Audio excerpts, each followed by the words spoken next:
रखुमाई श्री देव गणेश, श्री देवी शारदा, प्रभु श्री रामचंद्र, भगवान श्री गोपाल कृष्ण, श्री महारुद्र हनुमान, महर्षि श्री वेदव्यास, श्रीमद् आद्य शंकराचार्य, परम पूज्य श्री समर्थ रामदास स्वामी, परम पूज्य श्री गोस्वामी तुलसीदास, सद्गुरु श्री ब्रह्मचैतन्य महाराज या सर्वांच्या प्रेरणेनं आणि तुम्ही सर्व मंडळी जमलेले आहात त्यांच्या आशीर्वादात ज्यावेळेला आपण ही नावं घेतो त्यावेळेला रोज निराळं रूप आठवायचं. आता भगवान श्री गोपाल कृष्ण म्हणताना रथाचं चाक निघालेलं आहे, ते चाक घेऊन तो भीष्मावर धावून जातोय, हे चित्र मी बघितलं. शंकराचार्यांचं असताना सुद्धा सगळेजण बसलेले आहेत आणि शंकराचार्यांची स्तुती करतायत की तुम्ही केवढे ज्ञानी आहात. ते बसलेत नर्मदेच्या काठी, ते आपला दंड बुडवतात आणि वरती काढतात. याला किती पाणी लागले? 3 थेंब. ही नदी आहे म्हणाले. नदी समुद्राला मिळते, समुद्र सागराला मिळतो आणि सागर महासागराला मिळतो. ज्ञानाच्या महासागरातले 3 थेंब मला मिळालेत आणि तुम्ही मला ज्ञानी म्हणता. हे चित्र मी बघितलं. म्हणून ते थांबत असतं. मागे मी तुम्हाला गमतीदार एक प्रसंग सांगितला होता. प्रभू श्री रामचंद्र, मी थांबलो.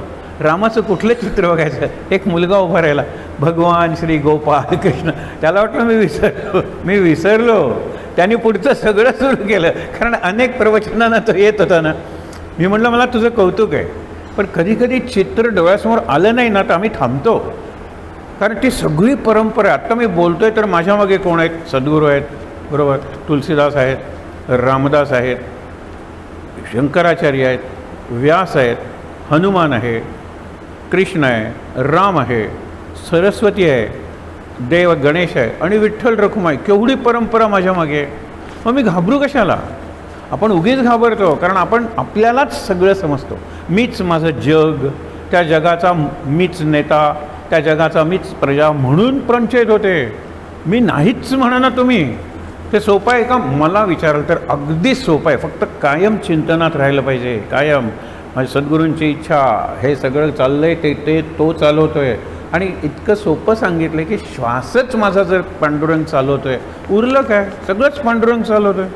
आणि मी श्वास चालवतो आहे याच्या इतकं मूर्ख वाक्य नाही. कारण मी जर श्वास चालवत असेल तर मी कधी मरलो? कोणाला मरायला पाहिजे सांग बरं? ज्यावेळेला आम्ही सांगितलं होतं, एकदा 12वीची मुलं होती की त्याच्या इच्छेशिवाय झाडाचं पानसुद्धा हलत नाही. मला तो प्रसंग डोळ्यासमोर उभा आहे. एक मुलगा उभा राहिला. लाऊंज 5 स्टार हॉटेलच्या त्या टेरेस गार्डनमध्ये वर्ग चालू होता. तिथे गार्डन कुंड्या होत्या, त्याच्यात झाडं होते. तो उभा राहिला. फू फू फू फू हलवले ना मी पानं. म्हटलं हलवत राहा, थांब. मी जोपर्यंत थांब म्हणत नाही तोपर्यंत तू हलवत राहा, कारण तू हलवतोस ना हे पान, बरोबर. मी म्हटलं 100 वर्ष तुला थांब म्हणणार नाही. असं कसं? इतका काय मी जगणार आहे का? केव्हा तरी मी मरणारच आहे ना. म्हटलं कोण ठरवणार आहे ते? तुला जर चॉईस दिला की तुझ्या इच्छेप्रमाणे तू मरशील, मरणारच नाहीस तो. अजून माझी इच्छा व्हायची, अजून ती इच्छा पुरी व्हायची, अजून ती इच्छा पुरी व्हायची. भीष्माचार्य कुठे मेले सांगा बरं? त्यांना युद्धाचा काय निर्णय लागतोय बघायचं होतं. 10व्या दिवशी ते पडले. 8 दिवस युद्ध चालू होतं. कर्ण कुठे मेला आहे? अजून नाही मेलेला. बघा, भीष्म गेल्यानंतर द्रोणाचार्य आहेत, हे सगळे सेनापती उरलेले आहेत. जर काही घडलं, अर्थात कृष्ण ज्याच्या बाजूने त्या बाजूने जय आहे, पण ते 54 दिवस राहिलेत उत्तरायण. आजच मला एक जण सांगत होता, बघा ती गेली उत्तरायणात, गेली, मुक्त झाली आजी. कालपर्यंत आजीला शिवाय देत होता, आज एकदम मुक्त झाली. म्हणलं तुला सांगतो, हे जे गीतेतलं पंचांग आहे ना, आज काल जन्मले, परवा ते तुकाराम, आता उद्या येते एकनाथ, आपले महाराज, स्वामी स्वरूपानंद, ज्ञानेश्वर, ही सगळी मंडळी मेली की, ज्याला आपण वद्य पक्ष म्हणतो, अंधारी पक्ष म्हणतो, त्यावेळेला मेलेली आहे. ती मुक्त नाही झाली. केवळ बघा, शुद्ध पक्षात मेला, मुक्त झाला, हे झाला. असं अशी मुक्ती नाहीच आहे हो. कुठली मुक्ती? जिवंतपणे मुक्त झालं पाहिजे. मेल्यानंतर मुक्तीला गॅरंटी काय? कोण देणार तुम्हाला? दिस इज टू सर्टिफाय देतात बरं का, मी सांगत नाही विषय वाढेल म्हणून, पण हे दिलेलं पत्र आमच्या शाळेतल्या ह्याला आहे, दिस इज टू सर्टिफाय की ह्याच्या आईचा आत्मा पुढे गेला. काय गंमत आहे, आत्म्याचं सुद्धा दिस इज टू सर्टिफाय. आणि म्हणून तू गोव्यात करू नकोस, गोव्यात कोणाला ते येत नाही, तू त्या ठिकाणी जा, मी ते नाव सांगत नाही, पण तिकडे जातो. आणि त्याने येताना सर्टिफिकेटच आणलं.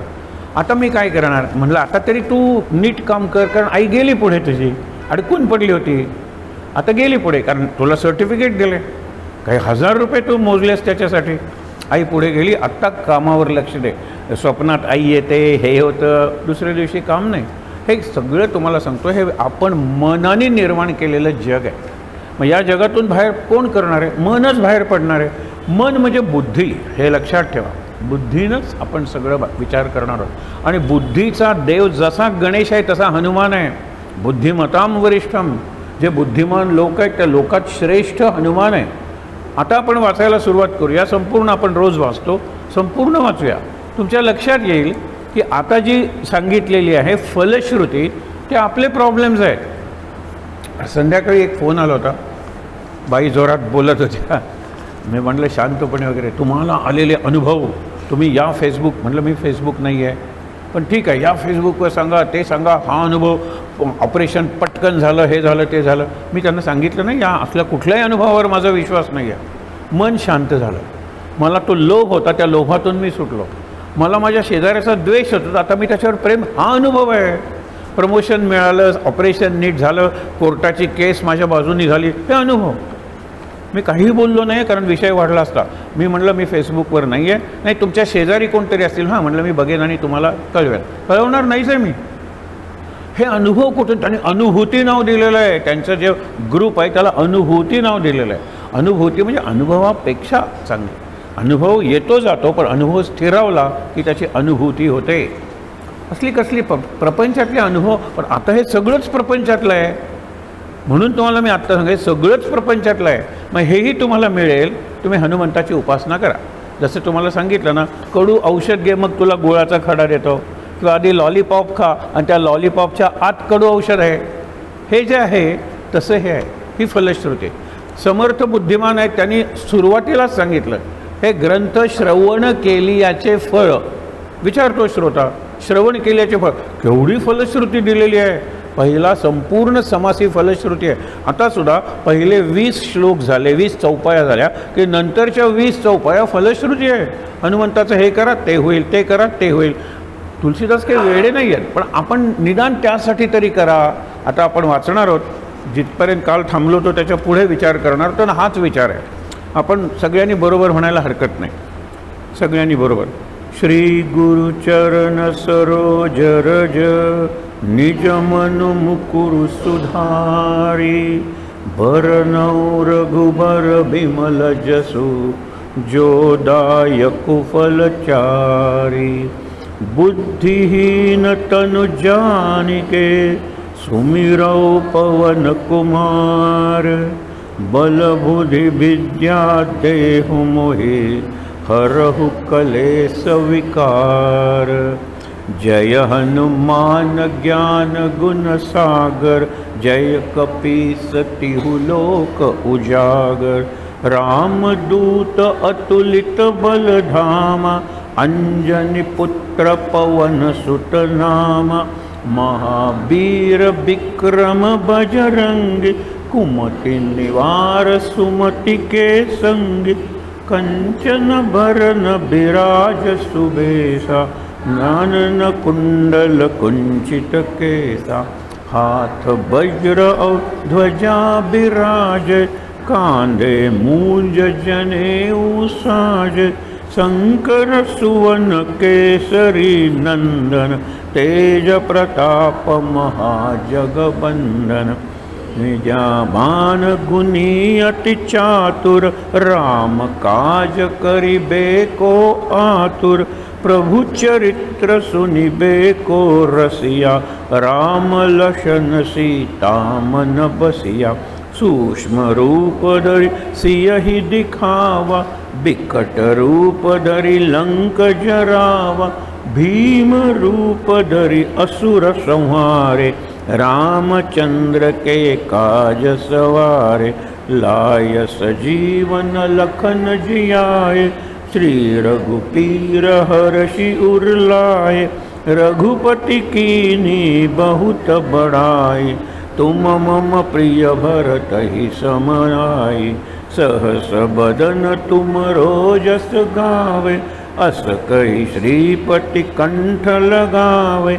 सनकादिक ब्रह्मादि मुनीसा, नारद सारद सहित अहिसा। जम कुबेर दिक्पाल जहाते, कवि कोविद कहि करे कहाते। तुम उपकार सुग्रीवहि कीना, राम मिलाय राजपद दीना। तुमरो मंत्र विभीषण माना, लंकेश्वर वै सब जग जाना। जुग सहस्र जो जन पर भानु, लील्यो ताहि मधुर फल जानु। प्रभु मुद्रिका मेलि मुख माहि, जलधि लांघ गई अचरज नाहि। दुर्गम काज जगत के जेते, सुगम अनुग्रह तुमरे तेते। राम दुआरे तुम रखवारे, होतन आज्ञा बिनु पैसारे। सब सुख लहै तुम्हारी सरना, तुम रक्षक हो कहो डरना। आपन तेज समारो आपै, तीनों लोक हाकते कापै। भूत पिशाच निकट नहीं आवे, महावीर जब नाम सुनावे। नासै रोग हरे सब पीरा, जपत निरंतर हनुमत बीरा। संकट ते हनुमान छुड़ावे, मन क्रम बचन ध्यान जो लावे। सब पर राम तपस्वी राजा, तिनके काज सकल तुम साजा। और मनोरथ जो कोई लावे, सोई अमित जीवन फल पावे। चारों जुग पर ताप तुम्हारा, है प्रसिद्ध जगत उजियारा। साधु संत के तुम रखवारे, असुर निकंदन राम दुलारे। अष्ट सिद्धि नौ निधि के दाता, असवर दीन जानकी माता। अमर सायन तुम्हारे पासा, सदा रहो रघुपति के दासा। तुम्हारे भजन राम को पावे, जन्म जन्म के दुख बिसरावे। अंत काल रघुपुर पुर जाय, जहाँ जन्म हरि भक्त कहाय। चित्तन धरई संकट कटई, मिटे सब पीरा। रे हनुमत बलबीरा। जय जय जय हनुमान गोसाई, कृपा करऊ गुरुदेव की नाई। जो सत बार प्रणाम करी, जो यह पढ़े हनुमान चालीसा। होय सिद्धि साखी गौरीसा, सदा की जय नाथ हृदय मह डेरा। पवन तनय संकट हरन, मंगल मूर्ति रूप। राम लक्ष्मण सीता सहित, हृदय बसहु सुर भूप। सियावर रामचंद्र की जय, पवन सुत हनुमान की जय। उमापति महादेव की जय, बोलो भाई सब संतन की जय। महाराज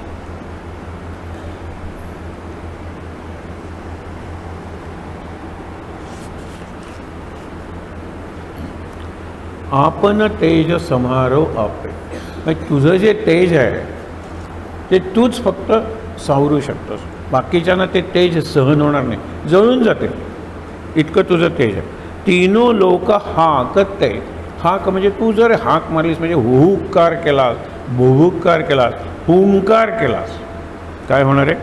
हुंकार वदने आपण म्हणतो ना, जे 17 उड्डाणे हुंकार वदनी, हा हुंकार आहे हनुमंताचा. 3 लोक कापतील एवढा तुझा हुंकार आहे. भूतपिशा, त्यामुळे भूतपिशाचं निकट नाही यावे. तुझा हुंकार, तुझं नाम, तुझं स्मरण भूतपिशाचं निकट नाही आवे. हे आपापल्या श्रद्धेप्रमाणे बघायचं. भूत असतं का, पिशाच असतं का? ज्यांनी बघितलं आहे त्यांनी सांगावं. कोणी जवळजवळ बघितलेलं नाही. मग हे आता फोटो दाखवतात, ही छाया दिसते, ह्या छायेत हे पिशाच आहे, मानू नका. पण भूत पिशाच हे जर आपल्या मनाचे खेळ असतील तर हनुमान मनाच्या सामर्थ्यासाठीच उपासना करायची. मन समर्थ व्हायला पाहिजे. मन भक्कम, भूत कसलं भूत आणि कसलं पिशाच. आपण मागे बघितली होती की भूत आहे ना, ज्याला म्हणतात ना ghost in the post. Post म्हणजे खांब, खांबावर त्याला भूत दिसतं. अशी कितीतरी उदाहरणं सांगताय. तो म्हणतो की दाढीवालं भूत आहे, अंधार असतो तेव्हा त्या प्रकाश असतो, त्याच्यात त्याला दाढीवालं भूत दिसतं. त्याच्यानंतर तो जातो, बाबा म्हणतात थांब आपण टॉर्च बघूया. मग तो हसायला लागतो. त्याचा पतंग जो कट केलेला असतो, काटलेला, तो पतंग त्या खांबावर अडकलेला असतो आणि त्या पतंगाचं ते डोकं आणि हलणारं ते त्याला भूत वाटत असतं. मागच्या अंगणात कपडे आणायला जातो, म्हणतो नाही नाही हात आणि पाय हलवणारं भूत आहे. परत टॉर्च घालून वडील जातात, तर शर्ट असतो वडिलांचा, त्याचे हात हलत असतात आणि पॅन्ट असते त्याचे पाय हलत असतात. हात पाय हलवणारं भूत. मी तुम्हाला या पद्धतीने का सांगतोय माहीत आहे ना, जर प्रत्यक्ष भूत आलं, हनुमान आहे, काल्पनिक भूत आहे ती सगळी, किती उदाहरणं देता येतात. म्हणून म्हणतात ना, माझ्या मनातलं भूत मी बाहेर बघतो. I super impose the ghost within me on the post. मला तो खांबच भूतासारखा दिसायला लागतो. कितीतरी उदाहरणं मागे बघितली होती, वेळ घालवायला नको. पण भूत पिशाच निकट नाही आवय. निकट म्हणजे जवळ, ते जवळसुद्धा येणार नाही. हनुमंताचं मात्र नाम घ्या. तुम्हाला सांगतो, भीती वाटली ना की भीती वाढवण्यासाठी राम राम राम राम राम राम म्हणणारे लोक आहेत. राम जोरात म्हणल्यानंतर गेली ती पळून भीती. असं पाहिजे ना. भीतीनं भीमरूपी म्हणायची, भीतीनं हनुमान चालिसा म्हणायचा. आणि कसला तो हनुमान चालिसा सांगा बरं. हे भीती आहे ना, हे भूत आहे, हे मनातलं भूत आहे. आणि मनातलं, मागे आपण विवेकानंदांची गोष्ट बघितली होती, त्यांनी हेच सांगण्यासाठी गोष्ट केली होती की तिथे एक माणूस उभा आहे, एक तरुणी येते घड्याळाकडे आणि एक माणूस बसलेला आहे वाकावर. तरुणी येते घड्याळाकडे बघते आणि म्हणते बापरे आज तो लवकर आलाय, उशीर झालाय. वेगानं जाते त्याच्याकडे आणि तिथे जाते, जरा इकडे तिकडे बघते, शांतपणे निघून जाते. काही वेळ थांबते.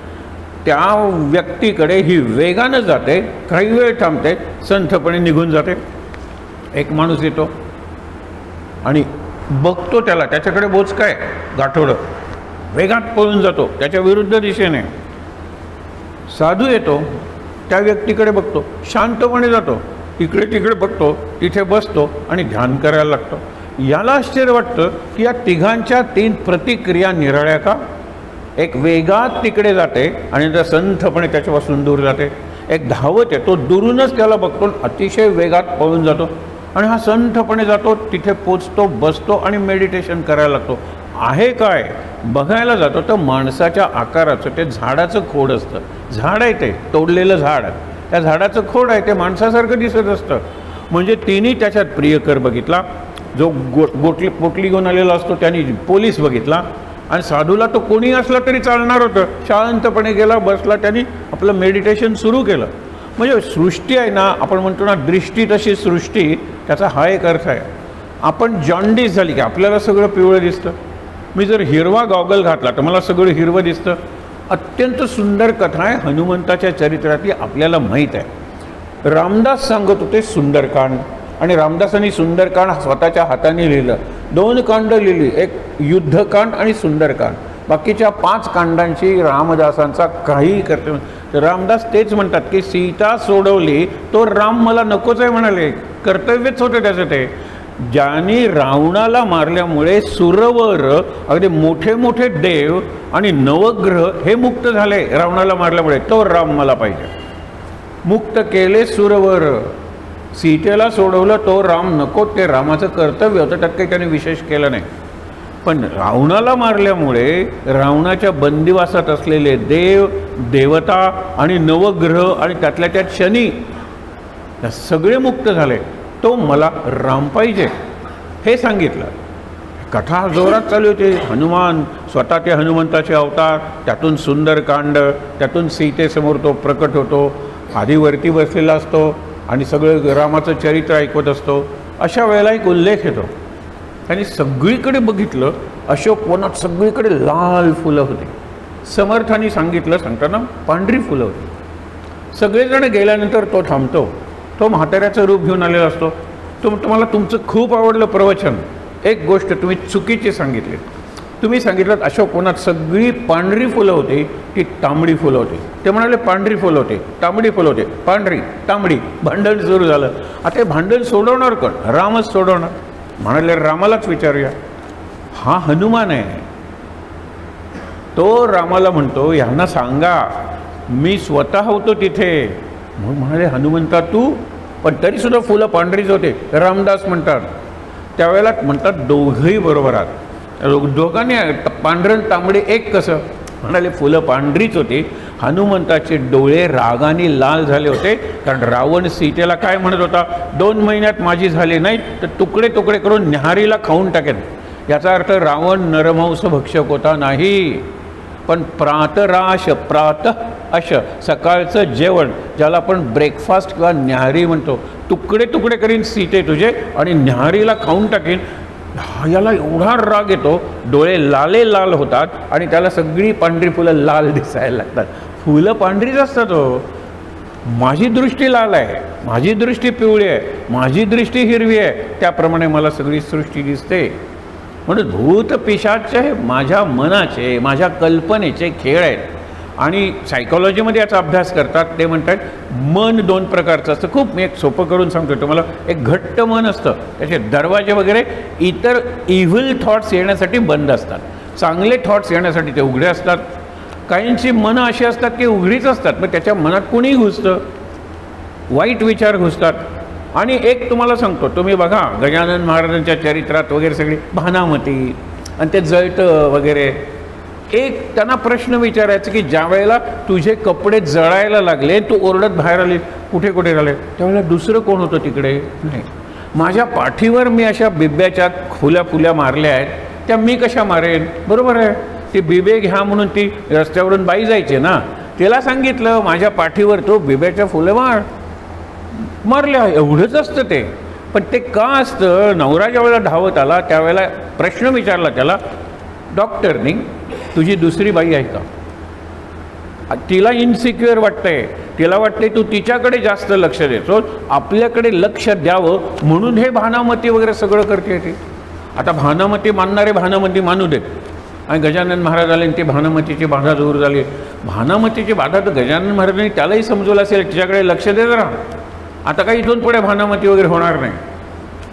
आपल्या मनाचे खेळ असतात. म्हणून मनात जर हनुमान असेल तर भूत पिशाचं निकट नाही आवे. मनात हनुमान पाहिजे. पुढे त्याच्यानंतर महाबीर जब नाम सुनावे. महाबीर म्हणजे काय? हनुमान. हनुमानाचं नाम ऐकलं तुम्ही की तुम्हाला भूत पिशाच काहीही नाही. अगदी लोकांचा आवाज बदलतो, हे बदलतो, किती नाटकं तुम्ही बघितलेली असतील. त्याच्यानंतर नासई रोग. आपल्याला रोग नष्ट झालेला हवाच आहे. नासई रोग. आणि या हनुमान चालिसाची सगळ्यात जास्त आवर्तनं केव्हा झाली माहिती आहे ना? कोविडच्या काळात. सगळेजण घाबरत होते हनुमान चालिसा, हनुमान चालिसा. तेव्हापासून लोकांना सगळ्या भारताला हनुमान चालिसा माहीत झाला. नाही तर उत्तर भारतात हनुमान चालिसा होतं. आम्ही तरी हनुमान चालिसा आपण कुठे म्हणत होतो? आपलं भीमरूपी म्हणत होतो आपण. हनुमान चालिसा सगळीकडे झालं. कारण का? की भीती. नासई रोग, हा रोगच असा होता, तो नष्ट करायचा होता. नासई रोग हरै सब पीरा म्हणजे पीडा. र म्हणजे ड एका अर्थाने. आपल्याला एक सुंदर माहीत आहे पद, वैष्णव जनतो तेणे कही जो पीर पराई जानी रे. पीर म्हणजे पीडा. दुसऱ्याची पीडा जाणतो आणि ती पीडा दूर करण्यासाठी तो जगतो किंवा कार्य करतो, तो वैष्णव जन आहे. हे लक्षात ठेवा. इथे काय? नासई रोग हरै सब पीरा. सगळी पीडा दूर होते. घरातली पीडा बाहेर जाऊ दे, बाहेरची लक्ष्मी घरात येऊ दे आपण म्हणतो ना, ही पीडा आहे. पीडा ही अर्थात देहाची नाही आहे, मनाची आहे. देहाची व्याधी आहे, देहाचं दुखणं आहे, बरोबर. पण पीडा कशाची आहे? मनाची आहे. जपत निरंतर हनुमत बेरा. निरंतर जप जर आपण करत गेलो तर हनुमंत बेराचा जप करायचा. हनुमंताच्या कुठल्या याच्यात तुम्ही जप करणार आहात? आता आज जर हे संपलं तर उद्या आपण भीमरूपीतले काही गोष्टी पाहणार आहोत. एक तुम्हाला पाताल देवता हंता भव्य सिंदूर लेपन आपण म्हणून जातो, पाठ असतं आपलं भव्य सिंदूर लेपन. त्याचा काय आहे? पाताल देवता हंता आपण बघितलं, अहिरावण महिरावण एका कथेनुसार त्यांना मारलं आणि तो राम हनुमंतांना घेऊन वरती आला, हे आपल्याला माहीत आहे. भव्य सिंदूर लेपन, सिंदूर म्हणजे कुंकू म्हणा किंवा शेंद्री रंग. आपण सगळीकडे हनुमंताला शेंद्री रंगात बघतो. आपण अनेक देव असतात, देवाला शेंदूर फासला दगडाला की तो देव होतो. एका नाटकातलं वाक्य आहे, काय पतिदेव पतिदेव पतिदेव करतेस. सिंधूला ती गीता सांगते. गीता ही तळीरामची बायको आहे. तळीराम म्हणजे मूर्तिवंत बेवडा. ते अरे म्हणाले शेंदूर कमी देव आहेत, ते म्हणजे दगड. शेंदूर लावला देव झाला, शेंदूर काढला दगड झाला. अरे हे शेंदूर कमी देव, काय पतिदेव पतिदेव करतेस. शेंदूर लावला की देव. हनुमंताला शेंदूर लावण्याची कल्पना कुठून आली? एक गमतीदार प्रसंग सांगितला जातो. सीता एकदा कुंकू लावत असते. हनुमान क्युरियस म्हणजे चौकस, माय तू हे काय करतेस? हे कुंकू आहे. कुंकू म्हणजे काय? म्हणाली सौभाग्य आहे. सौभाग्य म्हणजे काय? राम चांगला राहा म्हणून. राम चांगला राहावा म्हणून एवढ्याने होत असेल, थांब आलोच. तो जातो कोठीच्या खोलीत आणि ज्याच्यात कुंकवाचं पोतं ठेवलेलं असतं ते सगळं आपल्या अंगावर ओततो. म्हणतो आता तर राम अनंतकाल सुरक्षित झाला. एवढ्या ठिपक्याने जर राम सुरक्षित राहत असेल, तुझं सौभाग्य कायम राहत असेल तर घे, मी सगळं अंगच सिंदूर केलं. भव्य सिंदूर लेपना. छोट्या छोट्या गोष्टी आहेत. आनंदे भीमदर्शने. भीमदर्शन करायचं ते आनंदाने करा ना. आत्मारामाचं दर्शन आहे आज. आपण ते उद्या म्हणूया, आपण आपल्याला पाठी आहे, पण त्याच्यात सुद्धा कितीतरी बारकाव आहेत. मला तर ह्याच्यापेक्षा भीमरूपी खूप सरस वाटतं. भीम अंतरंग आहे ते हनुमंताचं. हे ठीक आहे, हे चांगलंच आहे, लोक म्हणतात म्हणून चांगलं आहे. पण एक लक्षात ठेवा, आता बघा, सब राम संकट ते हनुमान छुडावे. प्रत्यक्ष तुलसीदासांना संकटातून सोडवले. अकबरांनी त्यांना तुरुंगात टाकलं होतं. मग सगळीकडून माकडे येतात. ज्यावेळेला 40वी चौपाई लिहून होते, हे हनुमान चालिसा लिहून पूर्ण होतं, सगळीकडून असंख्य माकडे येतात आणि एवढा धुडगूस म्हणतो ना, हे कुठून आली? तो म्हणतो की याला सोडा तुम्ही, हा हनुमान आहे स्वतः, ही हनुमंताची सेना आलेली आहे. मग त्याला सन्मानपूर्वक सोडा, त्याला इकडे घेऊन या, मी क्षमा मागतो. आणि मग तुलसीदास जातात, त्यांची सगळी हनुमान माकडं निघून जातात. म्हणून इथे काय सांगितलेलं आहे? जपत निरंतर हनुमत बेरा संकट ते हनुमान छुडावे. तुमच्या संकटातून तुम्हाला सोडवतो हनुमान. आता कुठला हनुमान हो? तो तिकडचा रामायणातला हनुमान का? हो, पण चिरंजीव आहे म्हणजे तो आजही असला पाहिजे. आज तो कोणत्या रूपात असेल? आज तो काय सीतेला जाणार आहे, रावणाला बघणार आहे? नाही ना, ते झालं, तो इतिहास घडला. आज हनुमान कोणत्या रूपात असेल? म्हणून मला ज्या पद्धतीनं माझ्या मनाचा वीकनेस, माझ्या मनाची अशक्तता, दुर्बलता घालवायची आहे, त्या रूपातला हनुमान मला पाहिजे.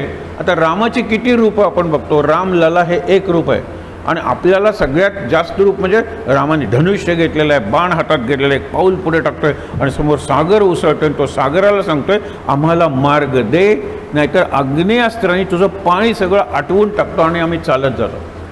त्यावेळेला तो शरण येतो आणि सांगतो काय की रामा, हा राग आहे ना तुझा, आवेश, तो टेकव, कारण प्रेमानं रावण मारला जाणार नाही आहे. तू 3 दिवस आणि 3 रात्री माझी प्रार्थना काय करतोयस, मला विनंती काय करतोयस, मला नमस्कार काय करतोयस, अशा वृत्तीनं रावण मरणार नाही आहे. तेव्हा काय कर, हा राग तुझा कायम टिकाव. म्हणून मी 3 दिवस आलेलो नाही आहे. आता मी तुला मार्ग देतो. तुझ्या सैन्यात जे नीळ आणि नळ नीळ आहे, त्यांना पूर्वी शाप मिळाले, ते दगड टाकले की ते तरंगतील.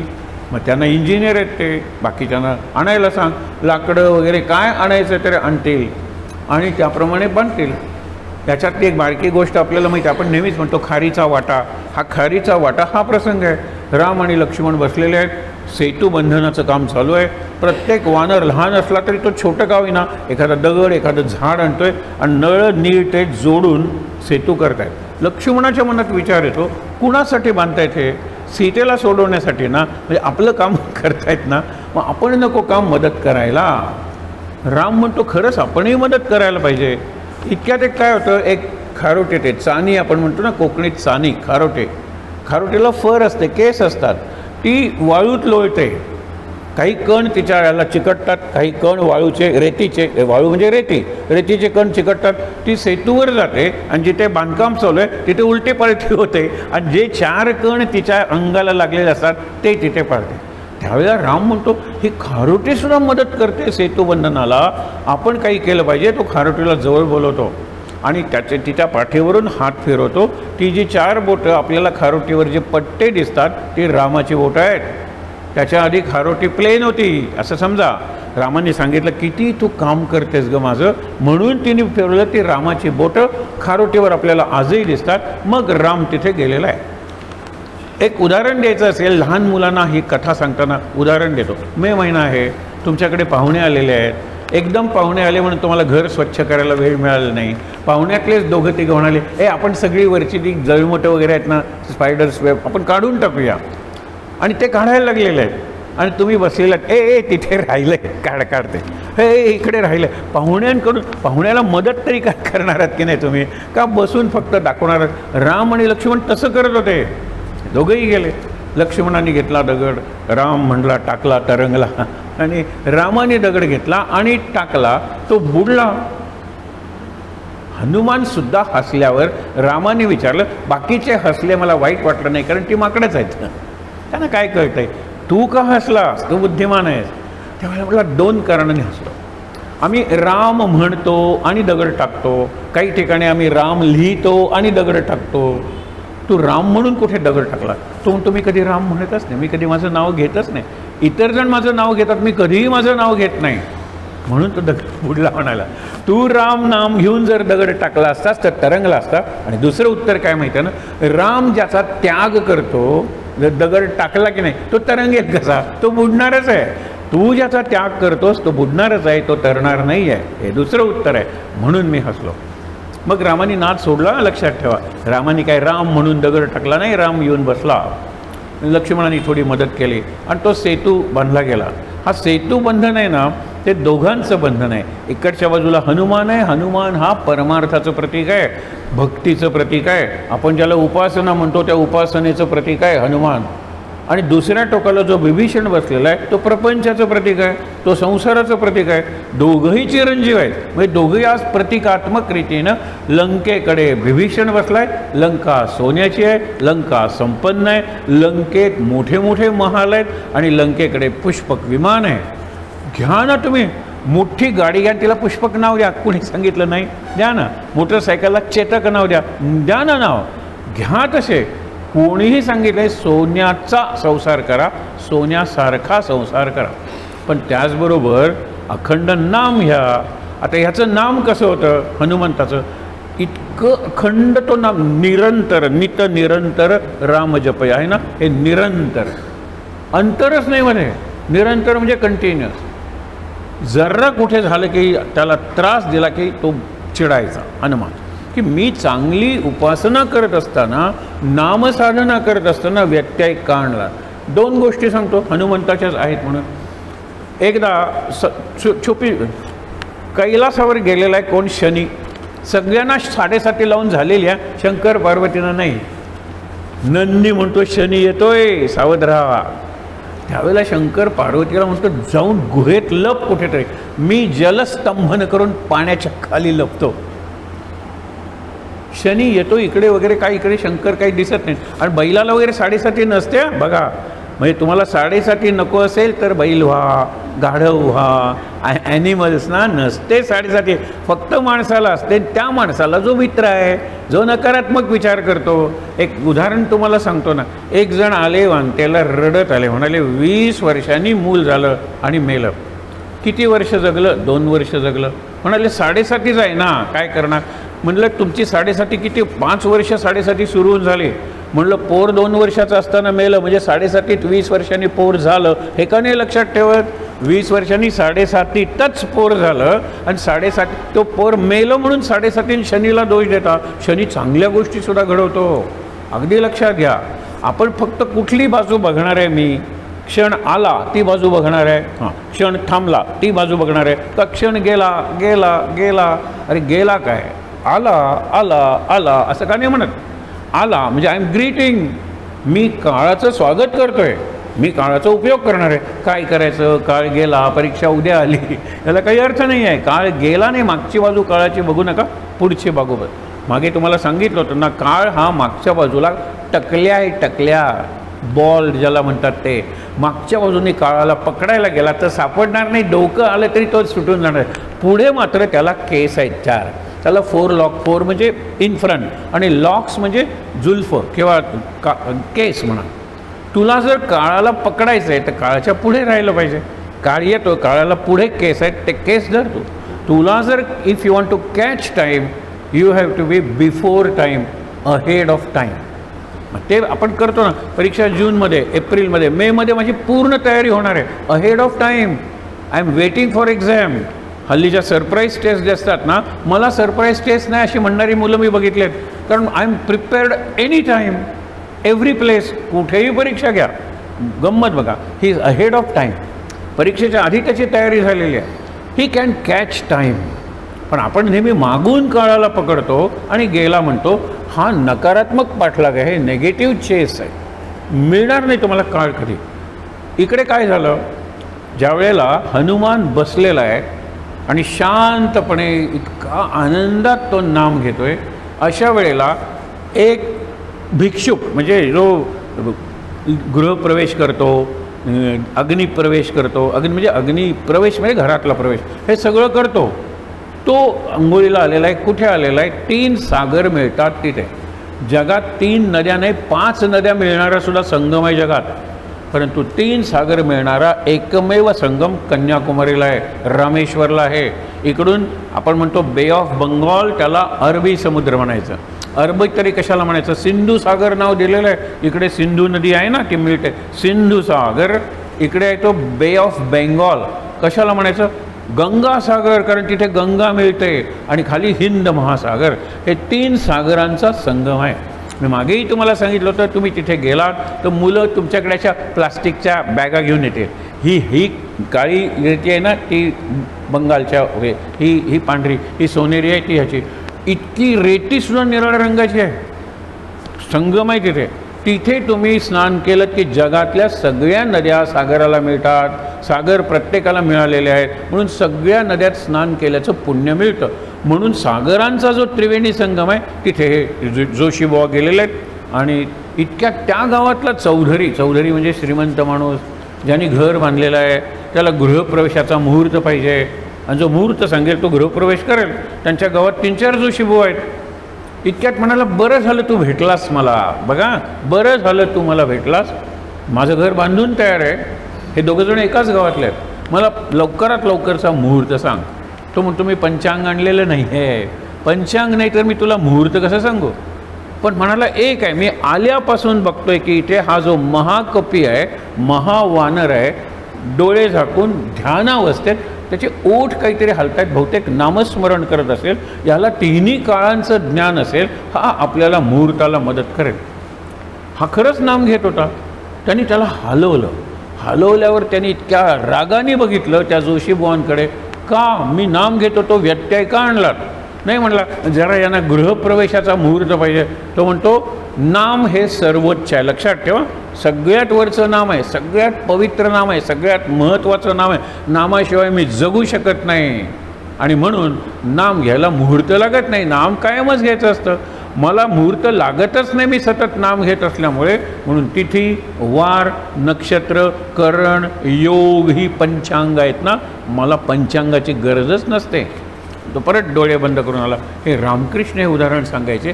पंचांगाची गरज प्रपंचात आहे, पंचांगाची गरज धार्मिक गोष्टीत आहे. अरे जे सगळ्या दिशांच्या पलीकडे आहे परमात्म तत्व, कसलं आलं आहे पंचांग? मी परत सांगतो, मुहूर्त घ्या, मुहूर्त ठरवा, भूमिपूजन करा, पूजा करा, सत्यनारायण करा, हे सगळं करा, पण मन दुर्बल करण्यासाठी नको. आता बघ, सत्यनारायणची पूजा केली ना, यावेळेला तो परीक्षेत पास होतोस की नाही बघ, बिचारा सत्यनारायण. सत्यनारायणाची पूजा केली म्हणून पास असं नाही आहे, केलं आहे ना बस, तेवढंही करायचं राहिलं नाही, चल जा परीक्षा. जातो तो. मागे एक उदाहरण तुम्हाला सांगितलं होतं. एवढाच फक्त या स्तोत्रांचा वगैरेचा उपयोग आहे. नाम हे सर्वोपरी आहे, नामाला पर्यायच नाही. बाकीच्या या गोष्टी कशाला करता, वेळ कशाला घालवता, असं सगळ्या संतांनी सांगितलेलं आहे. त्यांनी काय सांगितलं, एक मुलगा आला की गणितात तो चांगला होता, प्रिलिमिनरी परीक्षेत त्याला गणितात जवळजवळ फुल मार्क्स मिळत होते. आता फायनल परीक्षा असल्यामुळे तो म्हणत होता की I will go blank in the examination hall. असं ज्यांची तयारी जास्त आहे त्यांना वाटतं की मला काही आठवणारच नाही, आई मी परीक्षेला बसत नाही. आता परीक्षेला बसत नाही, वडील त्याला नव्हते, गेले होते त्याचे, तर ती रामकृष्णांकडे घेऊन येते. रामकृष्ण म्हणले, अरे तुझं गणित चांगलं आहे ना.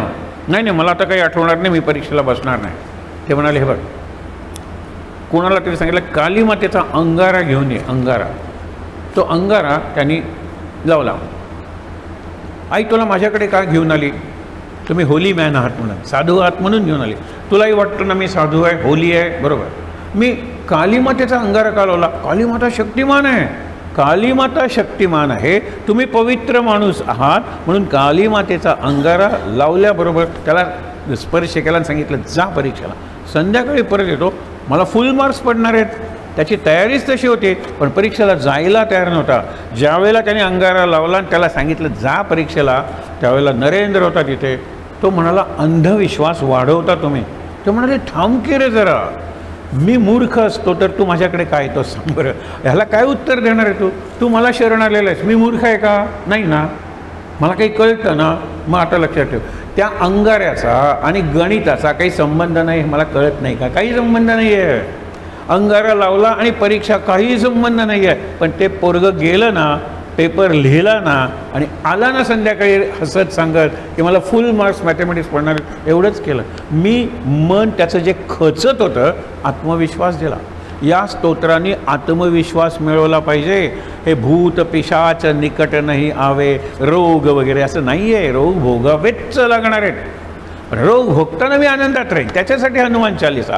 हनुमान चालिसा रोग जाण्यासाठी नाही, राम रक्षा नाही, आपदाम अपहर्तारम दातारम सर्वसंपदाम. पण राम रामेति गर्जनम, राम रामेति गर्जनम करणार नाही, रामरक्षा म्हणेन 100 वेळा म्हणेन. शेवटी याला सांगितलं जो 100 वेळा हे म्हणेल त्याला सगळं मिळेल. ही शेवटची चौपाई आहे, वाचूया काय आहे तिथे. आपदाम अपहर्तारम, जाईल सगळ्या आपदा म्हणजे संकट, आपत्ती. दातारम सर्व संपदा, सगळी संपत्ती मिळेल. केव्हा, राम रामेति गर्जनम भर्जनम भवबीजानाम.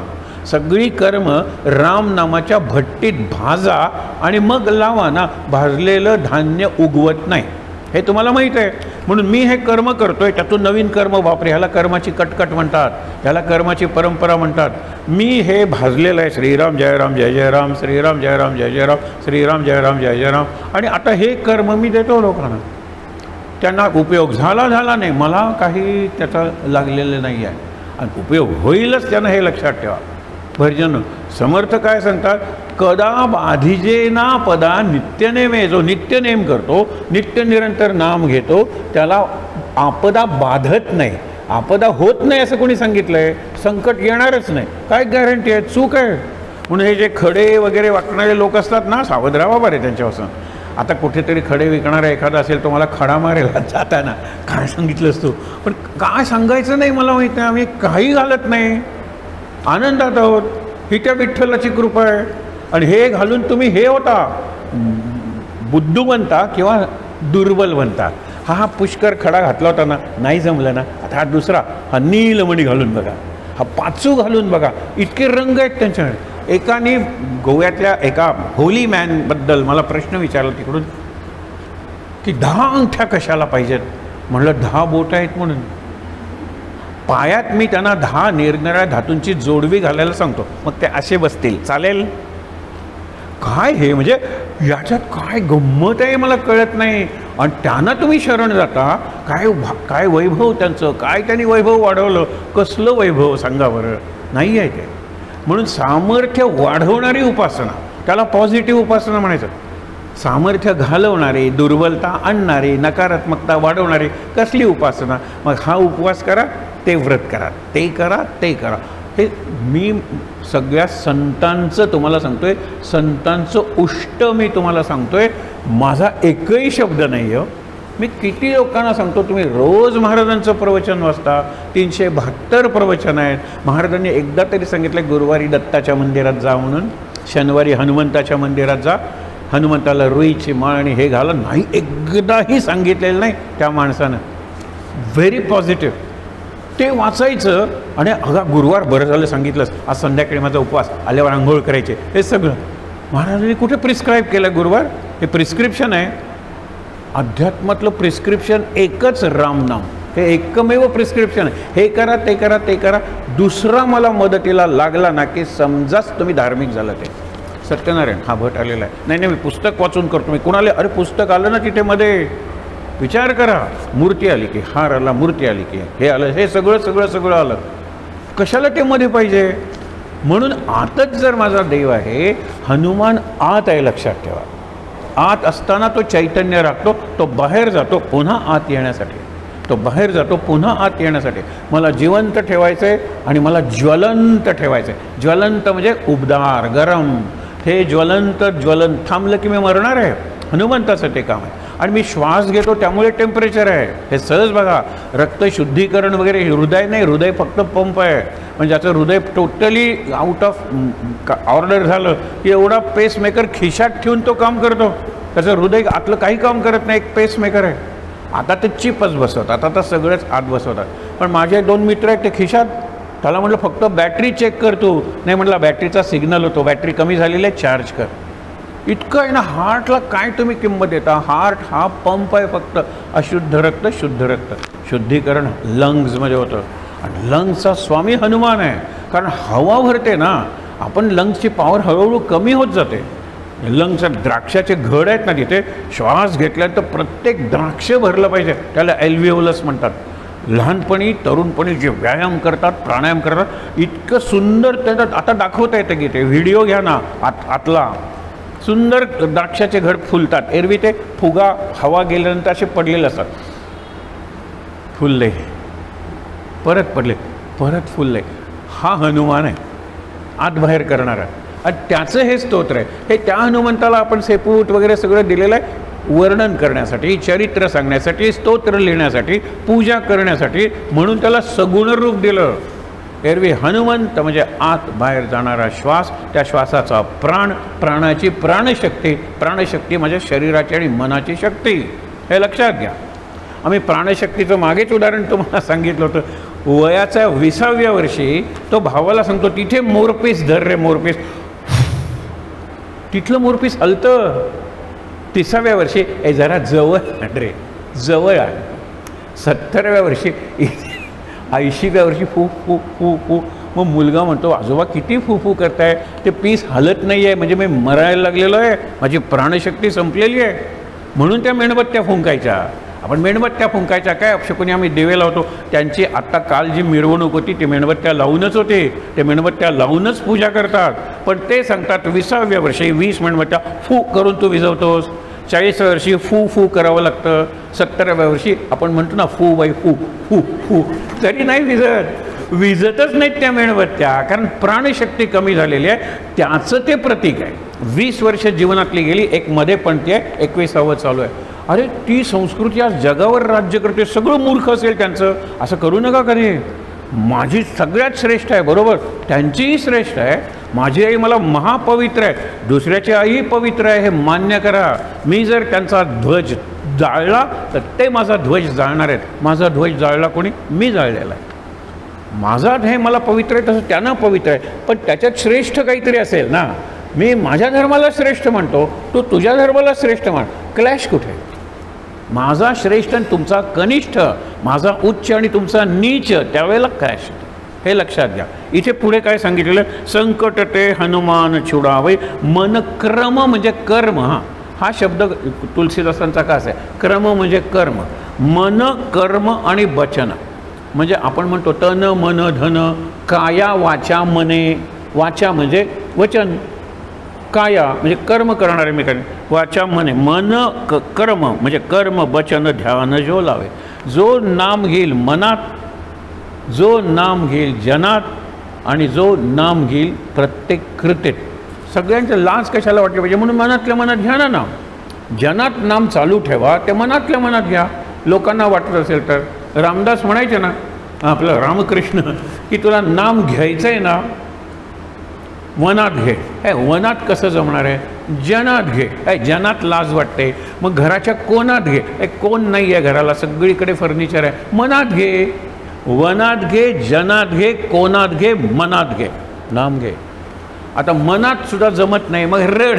काय मनात नाम घ्यायला जमत नाही, मग कुठे जमणार आहे, बाथरूममध्ये, बॉसच्या केबिनमध्ये. मनात ज्याला नाम घ्यायला जमत नाही त्याला नाम घ्यायला कुठे जमणार आहे सांगा बरं. बाहेरच्या सगळ्या गोष्टी झाल्या, मनात उपासना पाहिजे.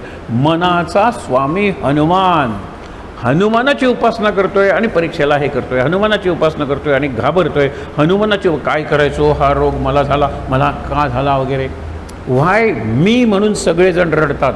एक पुस्तक आहे डॉक्टरनी लिहिलं, आणि अनेक डॉक्टर्स असे असतात की जो हार्ट स्पेशालिस्ट आहे ना त्याचा हार्ट वीक होऊन हार्ट फेलनी तो मरतो.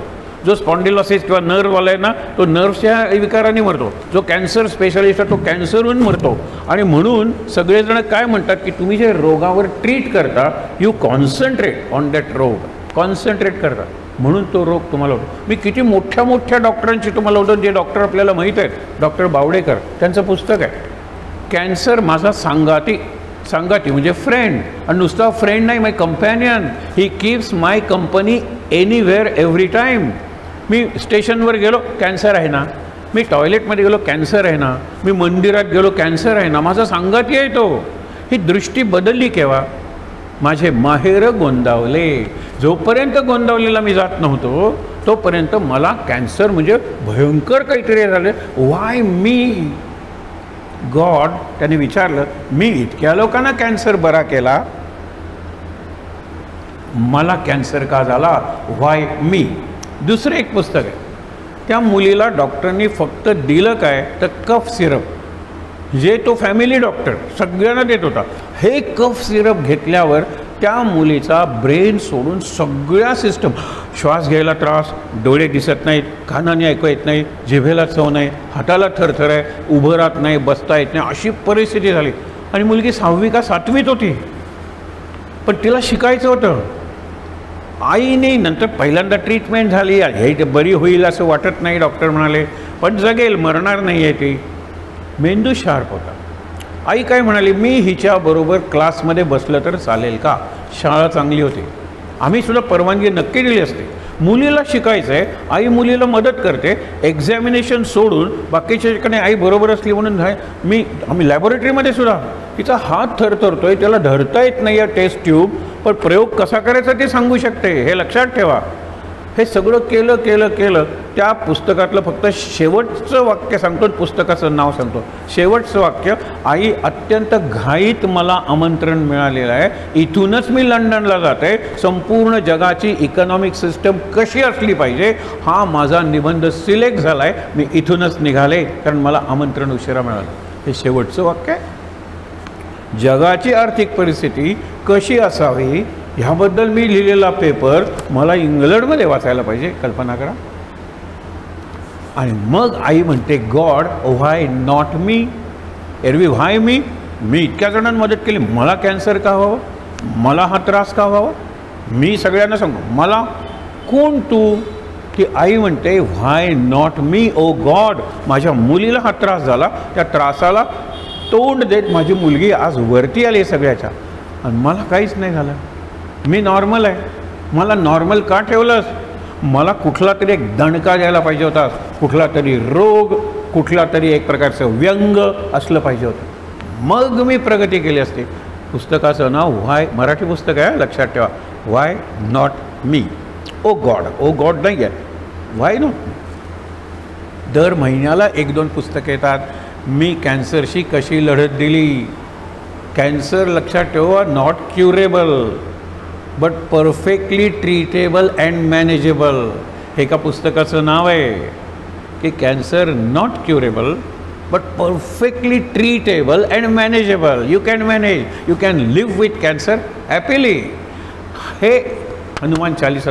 होणार नाही कॅन्सर असं सांगतील, नाही नाही होणार, प्रारब्धात असेल तर होणार, पण आनंदात मी जगेन. कॅन्सर आहे आहे आपल्याकडे सुद्धा कितीतरी मंडळी आनंदात जगतात, त्यांना नाही असं नाही आहे, पण आहे ना, देहाला आहे, मनाकडे कशाला तो ट्रान्सफर करायचा, बुद्धीनं कशाला त्याचा अँटिसिपेट करा. बापरे तो त्याला झाला, तो गेला, बापरे असाच त्यालाही झाला होता, मरीन की मी मरण्यापूर्वी मरेन, त्याला झाला होता, मला काही नाही. तुम्हाला खरंच सांगतो, हल्ली लोक असे जगतात. मी ज्या ज्या कॅन्सर पेशंट्सना भेटायला जातो त्यावेळेला पेशंट अत्यंत आनंदात असून तो मला सांगतो की सर माझ्या बायकोला सांगा, माझ्या आईला सांगा, माझ्या भावाला सांगा, तेच रोग असल्यासारखे झाले आहेत, मला कॅन्सर आहे, मला माहिती आहे, मी आनंदात आहे. डॉक्टर म्हणतात सगळीकडे आता हेच झालेलं आहे. Patient is happy but near and dear ones of पेशंटचे ते खचलेत. आता बापरे ह्याला झाला, आता काय आता काय आता काय, हा आनंदात आहे. हे मिळवायचं आहे आपल्याला हनुमान चालीसानं.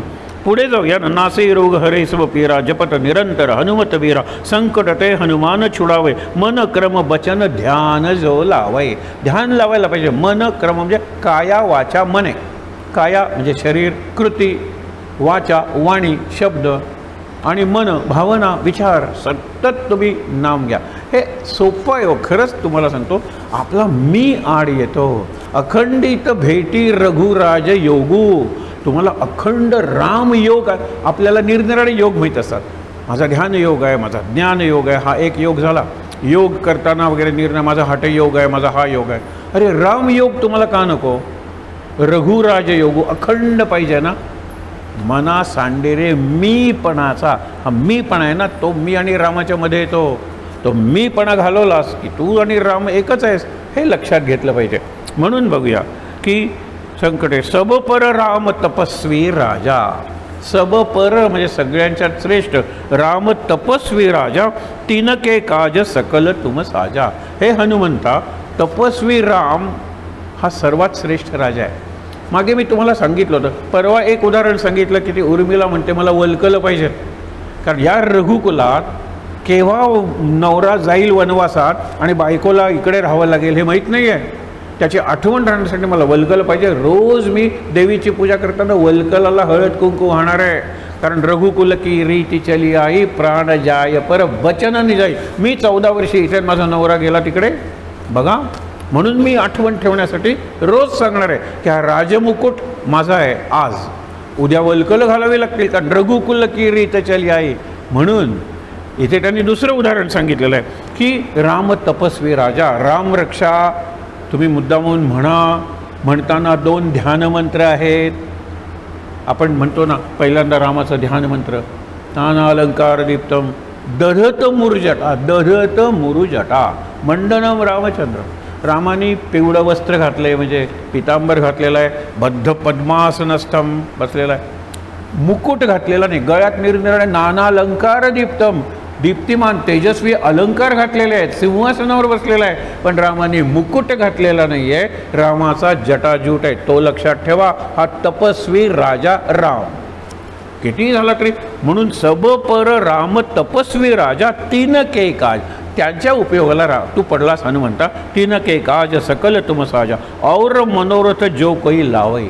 मनोरथ म्हणजे मनातल्या इच्छा, मनातल्या कुठलीही इच्छा असली तरी सुद्धा काय होणार आहे, सोयी अमित जीवन फल पाई. अमित म्हणजे मोजता येणार नाही इतकं फळ त्याला याच जीवनात मिळेल तुझ्या उपासनेमुळे. आता पुढे काय सांगितले लक्षात ठेवा.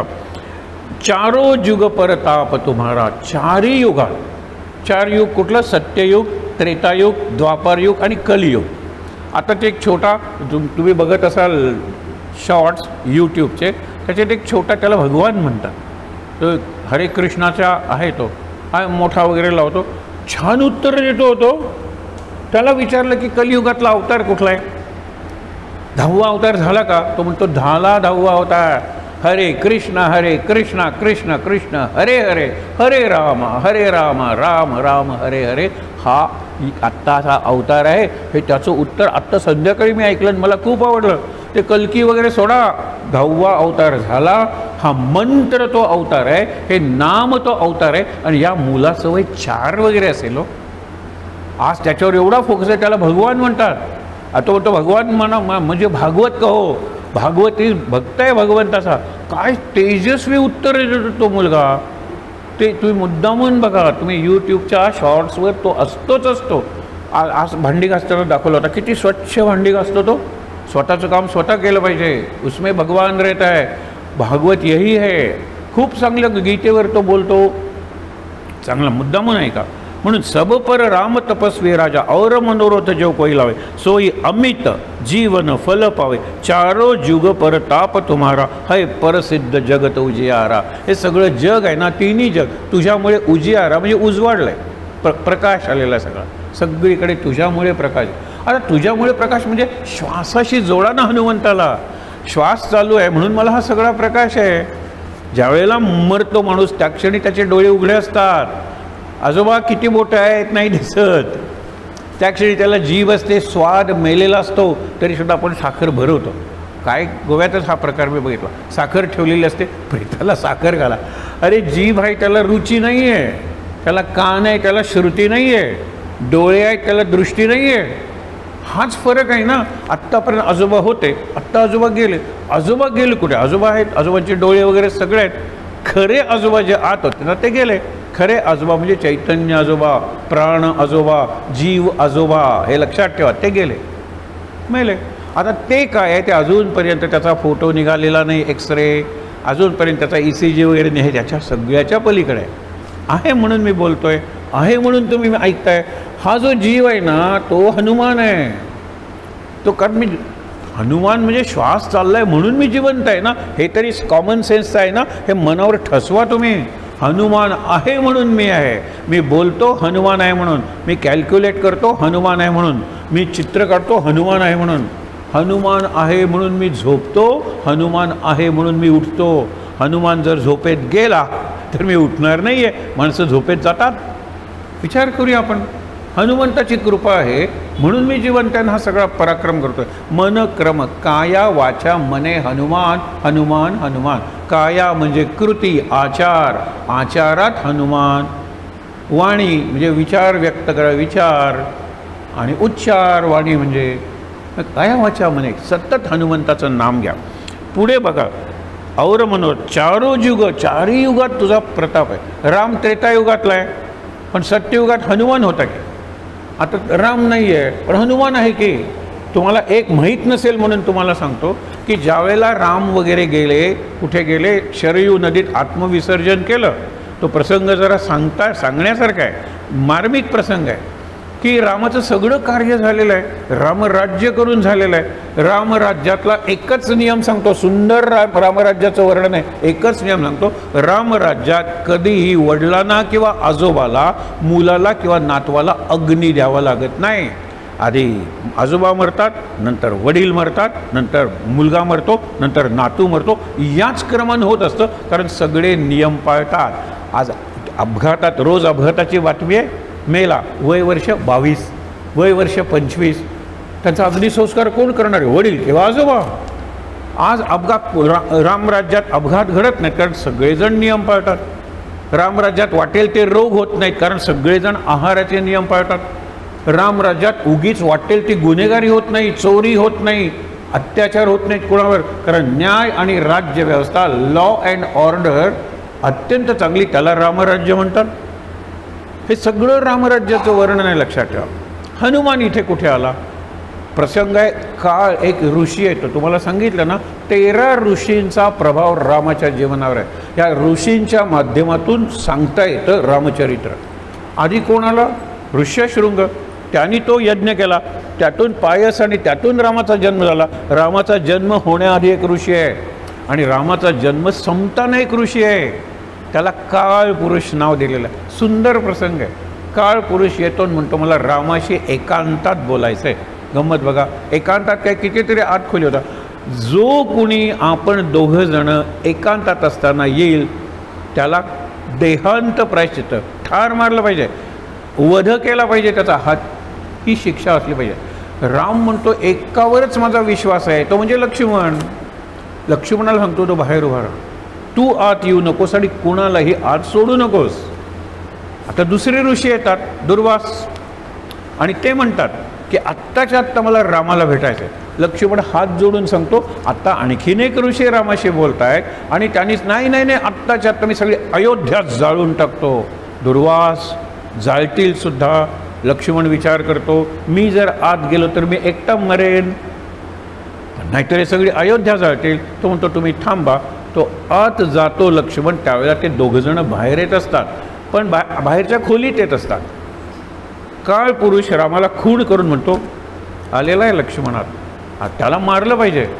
राम सांगतो, पण आपण आपलं सगळं बोलणं संपवलं होतं, आपला एकांत संपला होता, आपण आतल्या खोलीतून बाहेरच्या खोलीत आलो होतो, पण खोलीच्या बाहेर गेलो होतो का, घराच्या बाहेर गेलो होतो का, नाही.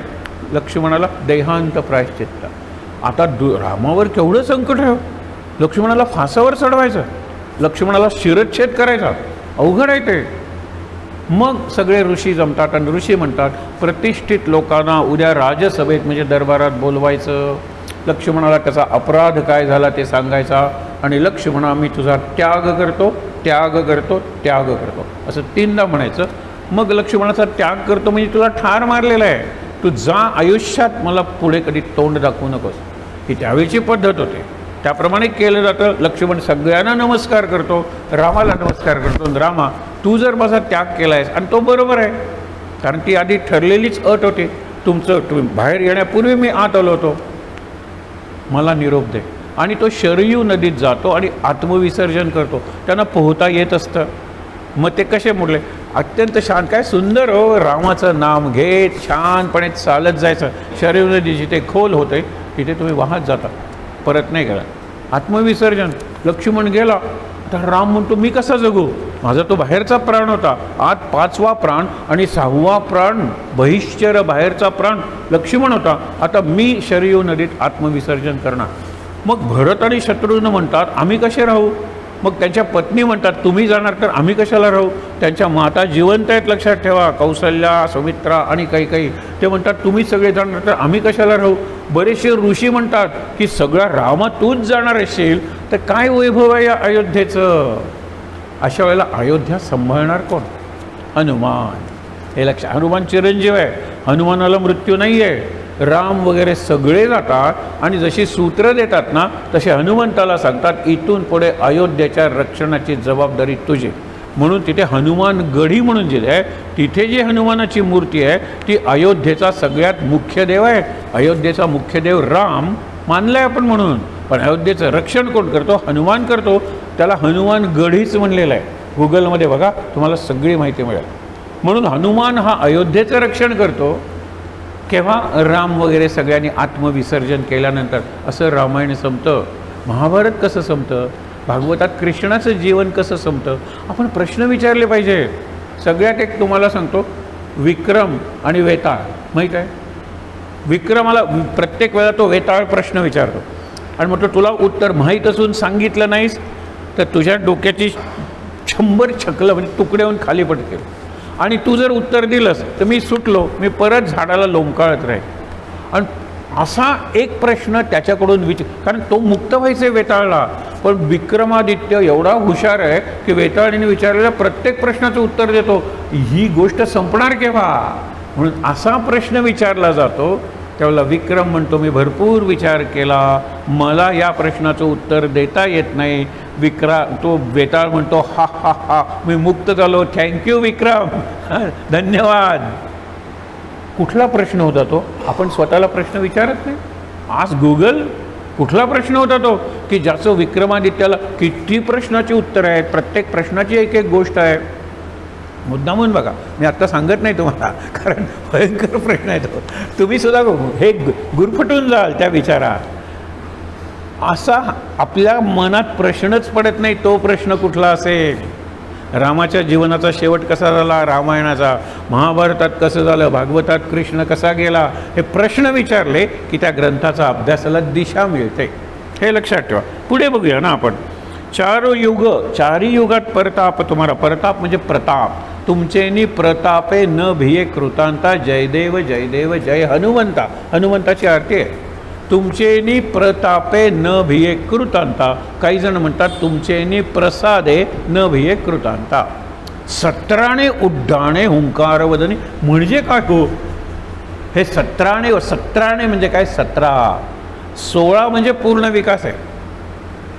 अमावस्येपासून पौर्णिमेपर्यंत 16 म्हणजे पूर्ण विकास. 17वी जी आहे त्याला कळा म्हटलेलं आहे, चैतन्याची कळा. देह माझा 16 कलात आहे, 16 फेजेस. 16 अण्यांचा रुपया होता पूर्वी. 16 म्हणजे कंप्लीट विकास. हे कंप्लीट विकास घडवणारी जी शक्ती आहे ती हनुमान आहे, हे लक्षात ठेवा. ती 17वी आहे. 17 उड्डाणे हुंकार वदनी. हुंकार त्याचा, ओंकार आपला. ओंकार म्हणूया ना आपण. आणि खरं मला आठवतं लहानपणी आम्ही ही आरती म्हणताना एवढे उड्डाण करायचो. आई म्हणायचे की देवा माझ्याकडे दे, निरांजन कर. 17 उड्डाणे जगायचो मी ती आरती. पण 17 म्हणजे काय माहीत नव्हतं. 17चा दुसराही अर्थ आहे भरपूर उड्डाण, उंच उड्डाण. हा डिक्शनरीत शब्द आहे. पण 17वी कला ही जीवन कला आहे, चैतन्य कला आहे. आणि त्याला जगज्योती म्हणलेलं आहे. परवा आपण जो दासबोधाचा 11वं दशक त्याला जगज्योती, जीवनज्योती म्हणतात. हनुमान ही जीवनज्योती आहे.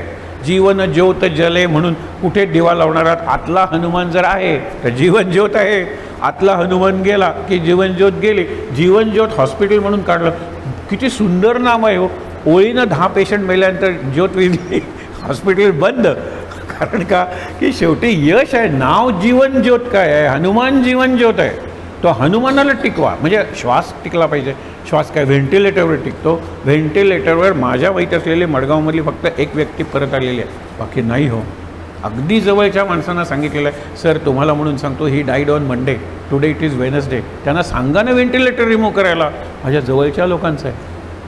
मी तुम्हाला म्हणून सांगतो की तो सोमवारी मेलेला आहे, अजून व्हेंटिलेटर चालू आहे, आमचं काय जातं आहे, आमचं काय जातं. You are paying the bill. त्या व्हेंटिलेटरला काय अर्थ आहे? Person is dead. हे आभासी, ज्याला इल्युजन म्हणतात ना, किंवा हल्लीच्या भाषेत व्हर्च्युअल, डिजिटल, हे सगळं डिजिटल आहे. It is not spiritual. Spirit is gone. चैतन्य गेलेलं आहे.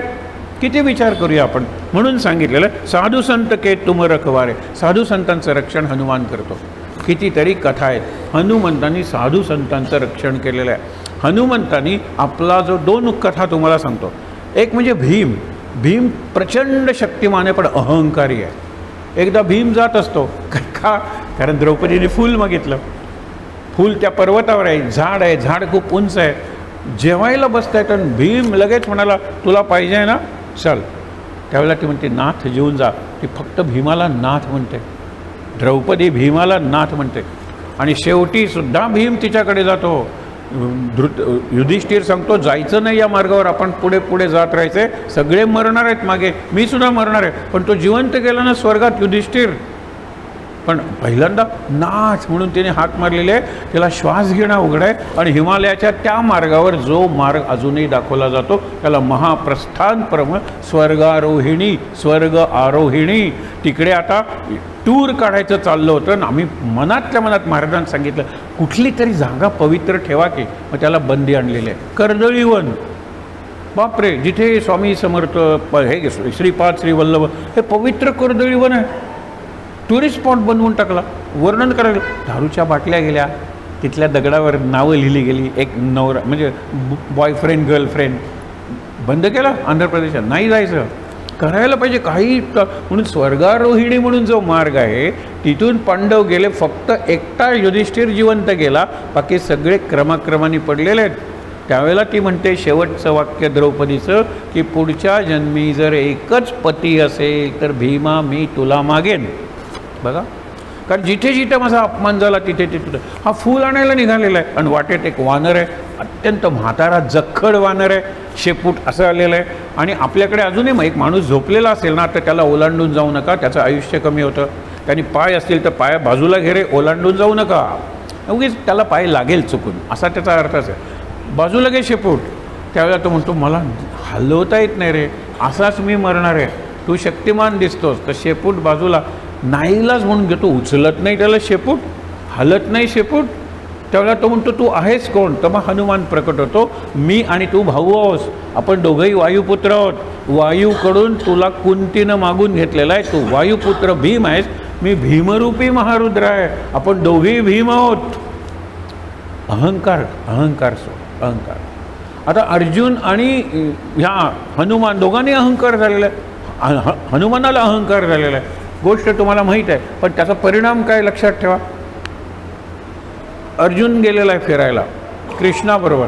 ते दृश्य आणा ना डोळ्यासमोर. वाहते नदी गंगा आणि गंगेच्या काठाने दोघंजण निघालेले आहेत आणि दोघांच्यात संवाद होतोय. पहिला संवाद काय, बगळे उडत जात आहेत. कृष्ण म्हणतो काय सुंदर कावळे आहेत. अर्जुन म्हणतो काय सुंदर कावळे आहेत. त्या कावळ्यांचा रंग काय सुंदर पांढरा आहे. कावळ्यांचा रंग काय सुंदर पांढरा आहे. अर्जुन म्हणतो मूर्खा, कावळे कधी पांढरे असतात. आता हा मूर्खा फक्त म्हणत नाही, कारण कृष्णाला म्हणलेलं जातं कावळे कधी पांढरे असतात. ते बगळे आहेत, हो ते बगळे आहेत. इतका अर्जुन कृष्णाच्या बरोबर श्वासात आहे. अर्जुनाचा श्वास आणि कृष्णाचा श्वास एकच आहे. आनंद डोळ्यासमोर दृश्य. असे अनेक प्रसंग घडलेले आहेत ना. हनुमान येतो वाटेल. अर्जुन आणि हनुमान दोघंही अहंकार झालेले आहेत. एक लीला कृष्णाने केली.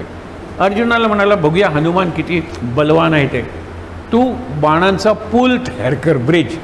काय असे बाण मारून ब्रिज तयार करतो आणि हनुमान हा ब्रिज तो मोडून दाखव. अर्जुन म्हणतो शक्य नाही त्याला मोडणं. हनुमान बोट ठेवतो आणि तो मोडतो. हनुमानाला गर्व वाढला की बघा. अर्जुन म्हणतो माझी काय चूक झाली. कृष्ण म्हणतो पुन्हा एकदा बांध.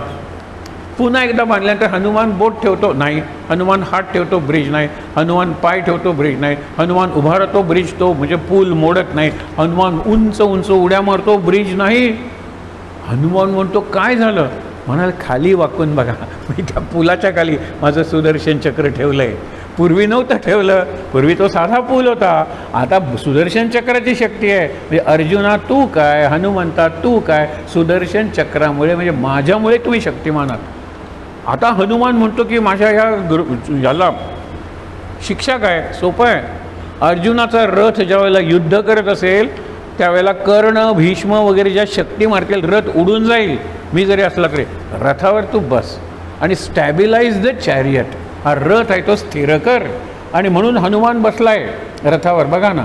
आणि शेवटचा दिवस येतो हे मुद्दामून सांगण्यासारखं आहे.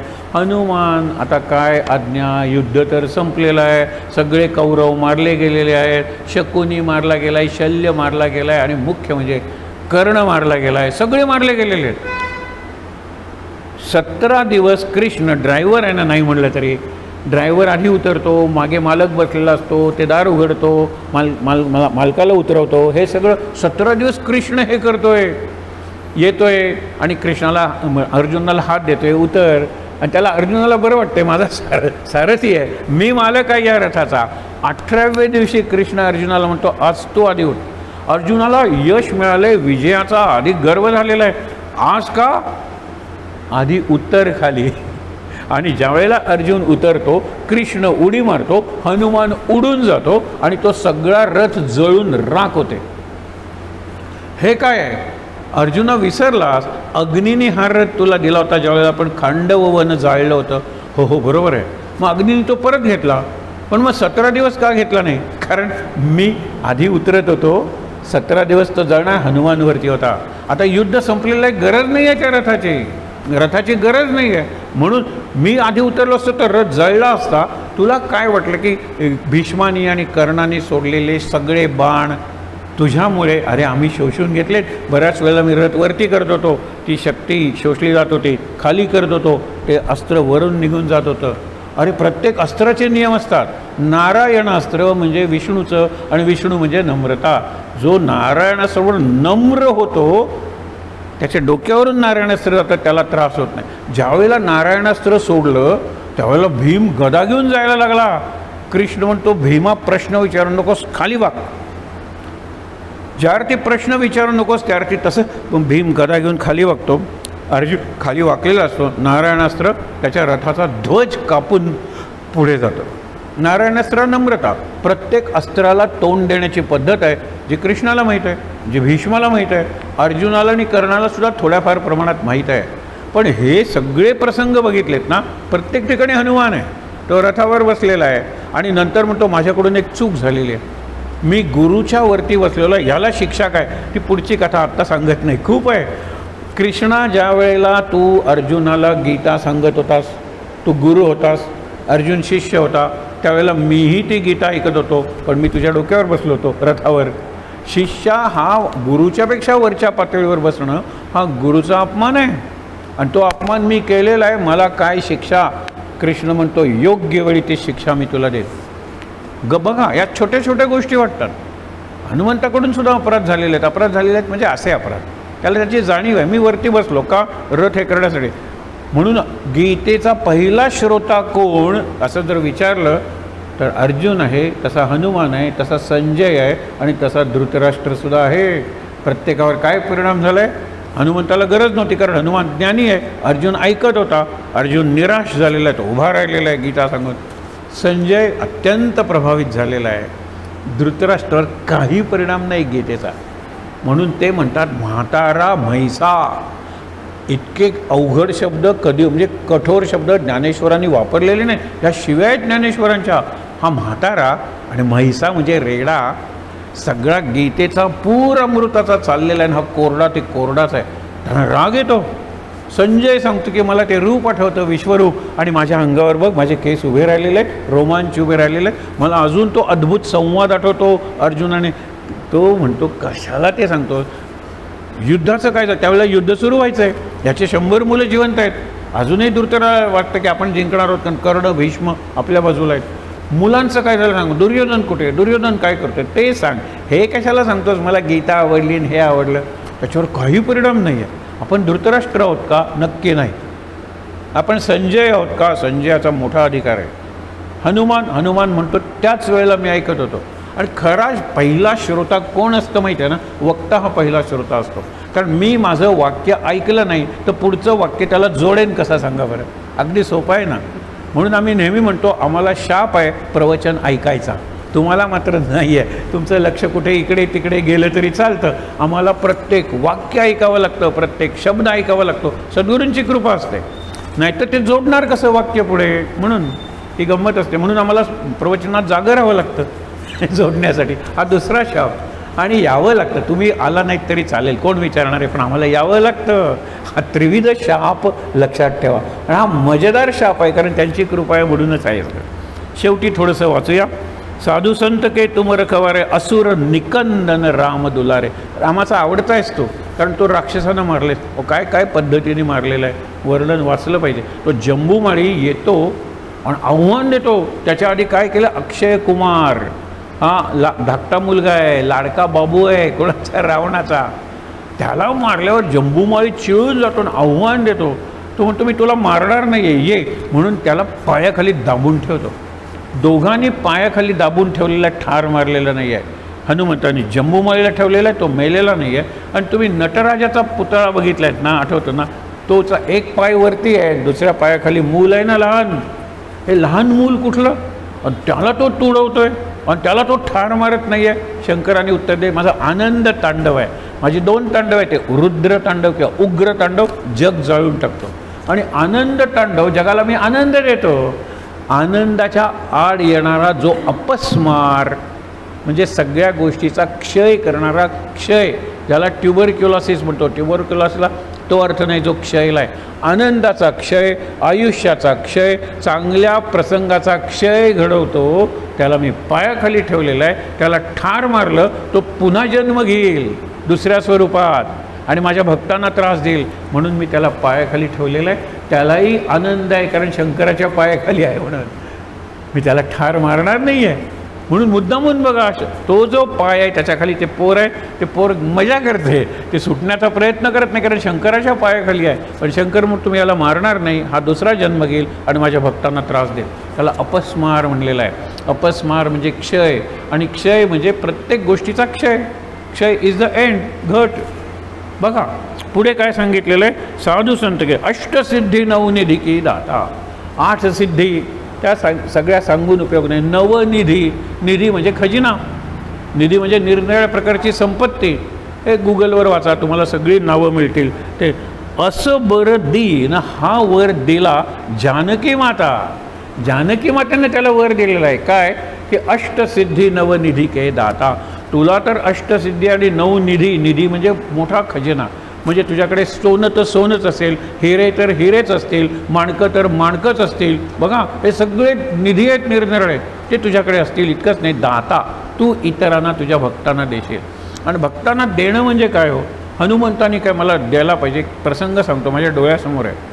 शंकराचार्य आलेले आहेत सातारा या गावी, 2 वर्ष तिथे राहिलेले आहेत. आम्ही प्रत्येक सुट्टीत गेल्यानंतर शंकराचार्य आहेत का? आमचा पहिला प्रश्न असायचा. चंद्रशेखर सरस्वती जे 100 वर्ष जगले, त्यांच्या 100व्या वाढदिवसाला वरून वृष्टी केलेली होती हेलिकॉप्टरमधून. त्यात काय ग्रेट आहे? ग्रेट नाही. त्यावेळेचे जे राष्ट्रपती होते ते त्यांचे शिष्य होते.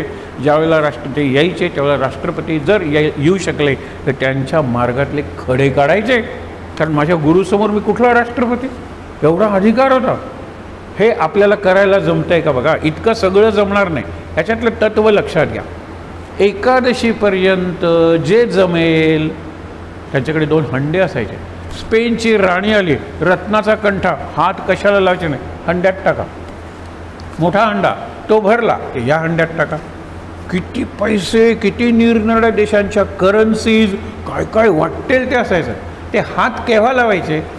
पौर्णिमेला आणि अमावस्येला. 2 एकादशी आहेत. शुद्ध एकादशी, त्यानंतर 4 दिवसांनी येते ती पौर्णिमा.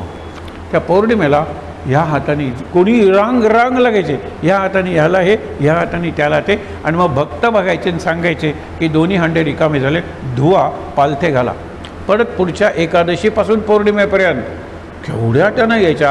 आपले जे त्या राष्ट्रपती होत्या ना, महिला राष्ट्रपती, दर्शनाला आल्या. त्या म्हणाले, तुम्ही मला आशीर्वाद मागणार आहात मनातल्या मनात राजकारणासाठी, आणि मी राजकारणी नाही आहे. तुम्ही येताय, तेजस्वी आहात, बांगलादेश निर्माण केलेला आहे, मी बाहेर भेटेन तुम्हाला. म्हणून बाहेर मोठा मंडप बांधला. आल्या इंदिरा गांधी, आणि त्यांनी त्यांना तलवार दिली, रणरागिणी व्हा हे सांगितलं. आणि म्हणाल्या, मला काही सांगायचं नाही, काही विचारू नका, काही विचारू नका, तथास्तु. म्हणून त्यांनी जो हात दाखवला तो त्यांनी आपलं चिन्ह बनवलं. त्या पक्षाचं चिन्ह अजूनही हातच आहे, लक्षात ठेवा. हात काय, मोठ्या लोकांचं सगळंच मोठं असतं.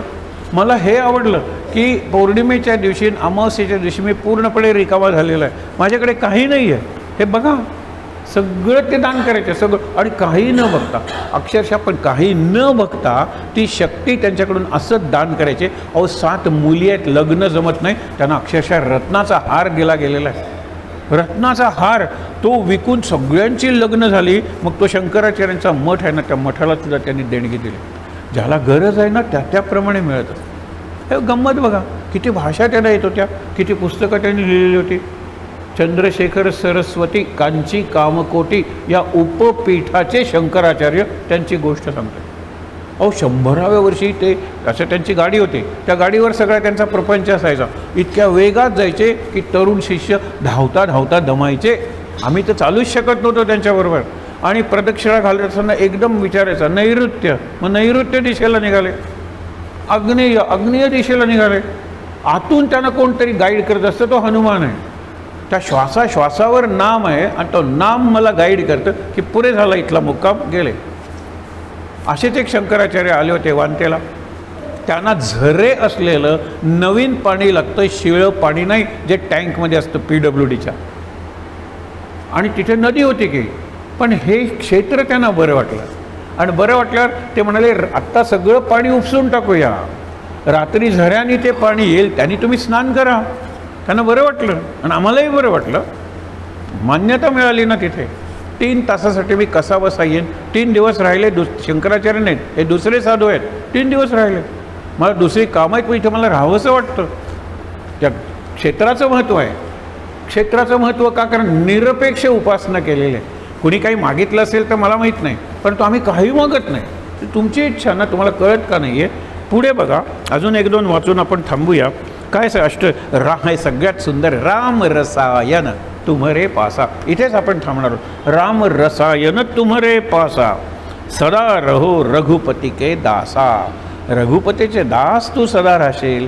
तर राम रसायन, रसायन म्हणजे औषध.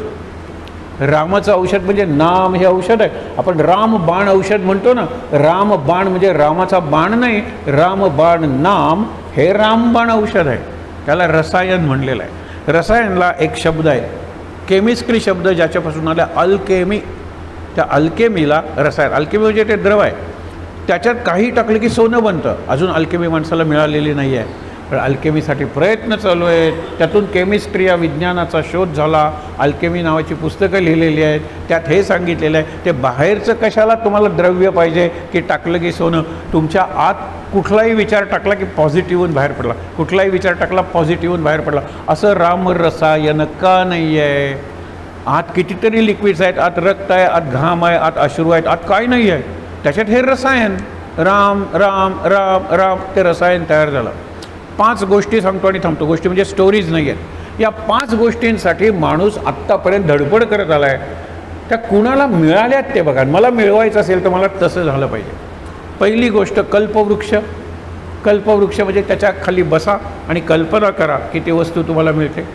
कीर्तनकार गोष्ट सांगतात की एक माणूस थकला, झाडाखाली बसला, काय घरी असतं तर काय सुंदर पाणी प्यायला मिळालं असतं, तांब्या येतो, काय सुंदर जेवण मिळालं असतं, जेवणाचं ताट येतं. आता काय जरा बेड असला तर काय जमिनीवर सुंदर बेड येतो, मॅट्रेस. झोपल्या दुखतायत पाय, शेपायला जर असते सुंदर स्त्री येते. जमिनीतून सगळं येतं, त्या झाडाखाली बसलेला आहे. आणि तो म्हणतो भूत आलं. हे भूताटकी तर नाही आहे ना, भूत येतं, खाऊन टाकतं. सगळं पॉझिटिव्ह होतं. ते देहाची गरज होती, देहाची गरज होतं म्हणून पॉझिटिव्ह होता. देहाची गरज भागल्यानंतर निगेटिव्ह झाला. एक तुम्हाला सांगतो, एक साधूकडे एक जातो की माझी बायको मी सांगते त्याच्या अगदी विरुद्ध कर आणि मला माझ्या वडिलांचं श्राद्ध करायचं आहे, ती करू देत नाही. सगळ्या गोष्टी विरुद्ध करते. हो म्हणाले सगळं सोपं आहे की. तो जाऊन घरी सांगतो यावर्षी वडिलांचं श्राद्ध करायचं नाही. का करायचं नाही? मी करणार. श्राद्धाला बिलकुल भटाला बोलवायचं नाही. का नाही बोलवायचं? मी बोलवणार. बरोबर सगळं उलटं करते ना, सगळं उलटं. विधीपूर्वक श्राद्ध होतं आणि त्याचा तोल जातो. सगळं मनासारखं झालेलं आहे. आता हे जे पिंड आहेत ना ते आपण गंगेत नेऊन सोडूया. गंगेत कशाला? गटारात सोडते. ते पिंड गटारात टाकते, तिथे त्याचा तोल गेलेला आहे. शेवटपर्यंत आठवण राहत नाही आपल्याला. ही आठवण राहणं आहे ना, ती पॉझिटिव्ह फिलिंग आहे. हे राम म्हणून कल्पवृक्षाखाली बसायचं असेल तर सगळ्या कल्पना पॉझिटिव्ह पाहिजेत. एक निगेटिव्ह आली की संपलं ते. आणि आपल्या मनात किती 2 मिनटं आपण पॉझिटिव्ह थिंकिंग करू शकत नाही. हे सध्या ठीक आहे हो, आजपर्यंत काही रोग झाला नाही असे शाणे लोक म्हण. मग उद्या होईल. अरे उद्या होईल तर होणारच आहे. अरे आनंदात आहे, मस्त आहे, राम आहे, विठ्ठल आहे, मला कशाला चिंता. हे मत हा कल्पवृक्ष आहे. हा कल्पवृक्ष कुणाला मिळतो? ज्यांच्या सर्व कल्पना शांत झालेल्या आहेत, ज्यांना एकही कल्पना मनात नाही आहे, त्यांना कल्पवृक्ष मिळतो. ते कुठल्याही वृक्षाखाली बसले की तो कल्पवृक्ष होतो. दुसरी कामधेनू. कामधेनू म्हणजे हवे ते देईल, हवे ते देईल. कामधेनू मला MBA डिग्री दे, ती सर्टिफिकेट देईल. कामधेनू. अभ्यास कशाला करायला पाहिजे? कामधेनू कामधेनू हे देते देते देते. आपल्याला मिळत नाही हो कामधेनू. आणि कामधेनू जर आपल्याला मिळाली तर आपण कामधेनूकडे मागू. ती बिचारी झालं बाबा तुमचं मागून, आता मी मागते. झालं मागून मरेल ती. काय काय पुरवणार आहे? आपल्या कामना इच्छा कधी संपणार आहे? मारुतीचं शेपूट संपेल पण आपल्या इच्छा संपणार नाही. म्हणून कामधेनू ऋषींच्या दारात असते, कारण ऋषींना कामना उरलेली नसते. ज्यांना कामना उरलेली नाही त्यांच्याकडे कामधेनू चालत येते आणि ते इतरांसाठी मागतात, ते त्यांना देते. त्यांना स्वतःसाठी काहीच नको असतं. वसिष्ठांचा आश्रम काय होतं त्यांच्याकडे? काही नाही. कामधेनू आहे. विश्वामित्र घेऊन जायला लागले, ती कथा निराळी आहे, पण सांगतो तुम्हाला की कामधेनू हे रसायनाच्या उदाहरणं आहेत. तिसरं काय? चिंतामणी. तो मणी हातात ठेवायचा आणि चिंता म्हणजे चिंतन करायचं की हे मला मिळालं पाहिजे. लगेच तो चिंतामणी देणार आहे. हे मला मिळालं पाहिजे, लगेच तो देणार आहे. नेगेटिव्ह काही आलं की संपला, म्हणजे तो नाशच करणार आहे तुम्हाला. कितीतरी मागतात. आणि तुम्हाला नेगेटिव्ह म्हणजे काय माहीत आहे ना? एक बाटली वाहत येते समुद्राच्या लाटांवरून आणि ती बाटली जी आहे ना, ती बाटली आलेली आहे. एक माणूस बसलेला असतो, तो बाटलीचं बूच ओढतो, हा हा हा हा करत तो जिन उभारतो, राक्षस. म्हणतो हुकूम कर आका. आका म्हणजे मास्टर, बॉस. बॉस हुकूम करा. तो म्हणतो की मला हे पाहिजे, डन. माझं शेत आहे, नांगरलं पाहिजे, झालं. बी पेरले पाहिजेत, झालं. त्या राक्षसाला काय अशक्य आहे? राक्षसी शक्ती आहे त्याच्याकडे. हे सगळं सगळं सगळं झालं. ह्याचं शेत चांगलं होतं, त्यावर्षी पाऊस चांगला पडतो, सगळ्यांची शेतं चांगली होतात. त्यावेळेला हा त्याला काय सांगतो माहीत आहे ना, की माझं शेत सोडून बाकीच्यांची शेतं जाळून टाक. तो म्हणतो हा हा हा मी मुक्त झालो. की दुसऱ्याचं वाईट करायचं ज्या वेळेला मागितलं जाईल त्यावेळेला मी मुक्त होणार होतो. तुझ्यासाठी काहीही चांगलं माग मी देईल. दुसऱ्यासाठी वाईट मागितलंस की मी निघालो. तो निघाला. गंमत बघा, एक विनोदी सांगितलं जातं. तो म्हणतो मला मुंबईत एक फ्लॅट मिळवून दे, घर. तो म्हणतो मुंबईत जर घर मिळालं असतं तर मी बाटलीत कशाला राहिलो असतो. तो बाटलीत आहे. तो जिन जो आहे राक्षस तो बाटलीत आहे. बाटली उघडल्यानंतर तो बाहेर येतो आणि वाटेल ते काम करतो. हा आपल्या कल्पना, कामना, कामना म्हणजे इच्छा, कल्पवृक्ष, चिंतामणी. तुम्ही पॉझिटिव्ह चिंतन करणार आहात का, इतरांचं चांगलं चिंतन करणार आहात का, तर तुम्हाला चिंतामणी मिळेल. पण आपल्याला मणी मिळत नाही, कारण आपल्या चिंतामणी, मनात कायम चिंता, आणि चिंतामणी पैशाची कायम चिंता. कसला चिंतामणी मिळणार आहे आपल्याला. चिंतन ज्याचं चालू आहे, चिंता ज्याच्या संपलेलं आहे त्याला चिंतामणी मिळतो. मिळेल तो मणी चिंतामणी. चिंतामणी असं काही शोधून मिळणार आहे का, नाही. चौथी गोष्ट, कल्पवृक्ष झाला, कामधेनू झाला, चिंतामणी झाला. आता परीस. लोखंडाला लावला की त्याचं सोनं, लोखंडाला लावला की सोनं. विक्रमादित्याला वाटतं की माझ्या राज्यातल्या सगळ्यांना मला सुखी करायचं असेल, सगळ्यांना श्रीमंत बनवलं पाहिजे. मग तो मंत्री सांगतो की मला एक साधू माहीत आहे, इथून दूर एका गुहेत आहे, त्याच्याकडे मुळी आहे. ती मुळी हवेत तरंगत असते. ती मुळी तू जर धातूला लावलास तर कुठलाही धातू असला तरी तो सोन्याचा होतो. जातो त्या ह्याच्याकडे. कशासाठी, मला माझ्या राज्यातल्या लोकांना सुखी बनवायचं आहे. किती चांगला हेतू आहे, बरोबर. घेऊन येतो मुळी. आपल्या कॉटला लावली सोन्याची, हेळाला लावली भांड्यांना सोन्याची. मग ती भांडी तो वाटतो, सगळं सोन्याचं करून वाटतो. लोकांना पैसे मिळाल्यानंतर त्यांना वाटतं की श्रीमंत आहे, सगळीकडे आनंद आहे. याच्या मनात गर्व निर्माण होतो की माझ्यासारखं राज्य कुणाचं नाही आहे, कारण माझ्या राज्यातले सगळे लोक श्रीमंत आहेत, सगळ्यांच्या इच्छा पुऱ्या झालेल्या. त्या क्षणी त्याच्या हातातून ती मुळी सुटते आणि परत त्या साधूच्या गुहेत तरंगत राहते. कारण का, की अहंकार जागा झाला की माझ्यासारखं राज्य कुणाचं नाही आहे. सगळे राज्य आहेत ना, सगळे लोक आहेत ना, ते श्रीमंत आहेत. आणि आत्ता सांगितलेले रसायन हे औषध आहे, औषधी आहे. राम नाम हे औषधी आहे.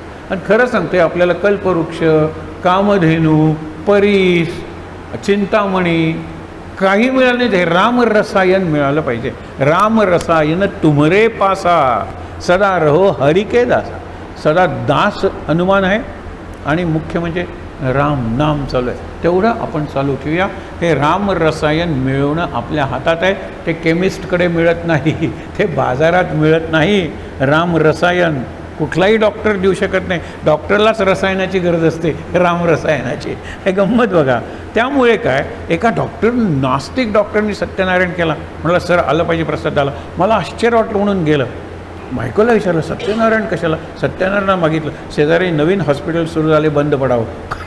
काय मागितलं सत्यनारायणाकडे. अरे म्हणलं रोग कमी का. रोग कमी केली की आमचं हॉस्पिटल कसं चालणार आहे. काय थिंकिंग आहे. सत्यनारायण सांगितलं रोगराई वाढव, लोकांचं आरोग्य धोक्यात घाल, पण शेजारचं हॉस्पिटल बंद पडलं पाहिजे. सत्यनारायणाला तू पाव.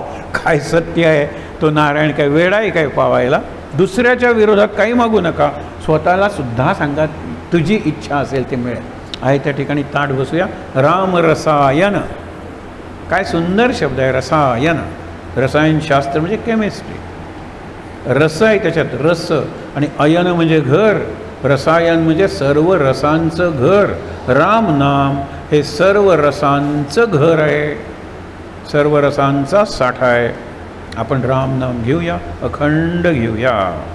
शांत श्लोक आणि शांतीपाठ. चेहऱ्यावर प्रसन्न व्हा. कशाला काय चिंता करायची. चिंता करून प्रश्न सुटतात का, नाही. सदा सर्वदा योग तुझा घडावा, तुझे कारणी देह माझा पडावा. उपेक्षू नको गुणवंता अनंता, रघुनायका मागणे हेची आता. जय जय रघुवीर समर्थ.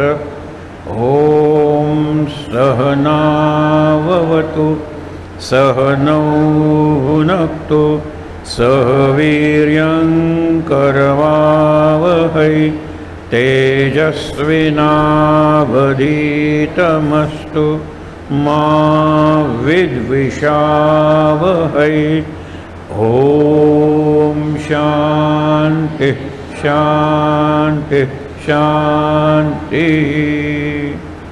तीनदा दीर्घ श्वासोच्छ्वास म्हणजे हनुमान हा, लक्षात ठेवा.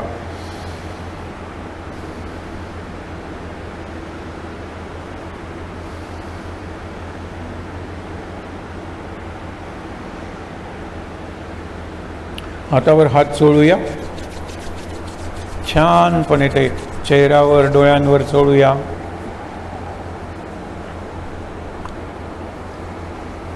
सावकाश डोळे उघडून विठ्ठल रखुमाई हनुमान यांचं दर्शन घेऊया आणि इथे जमलेल्या हनुमान भक्तांना नमस्कार करूया. शांत आनंद. महाराज महाराज महाराज.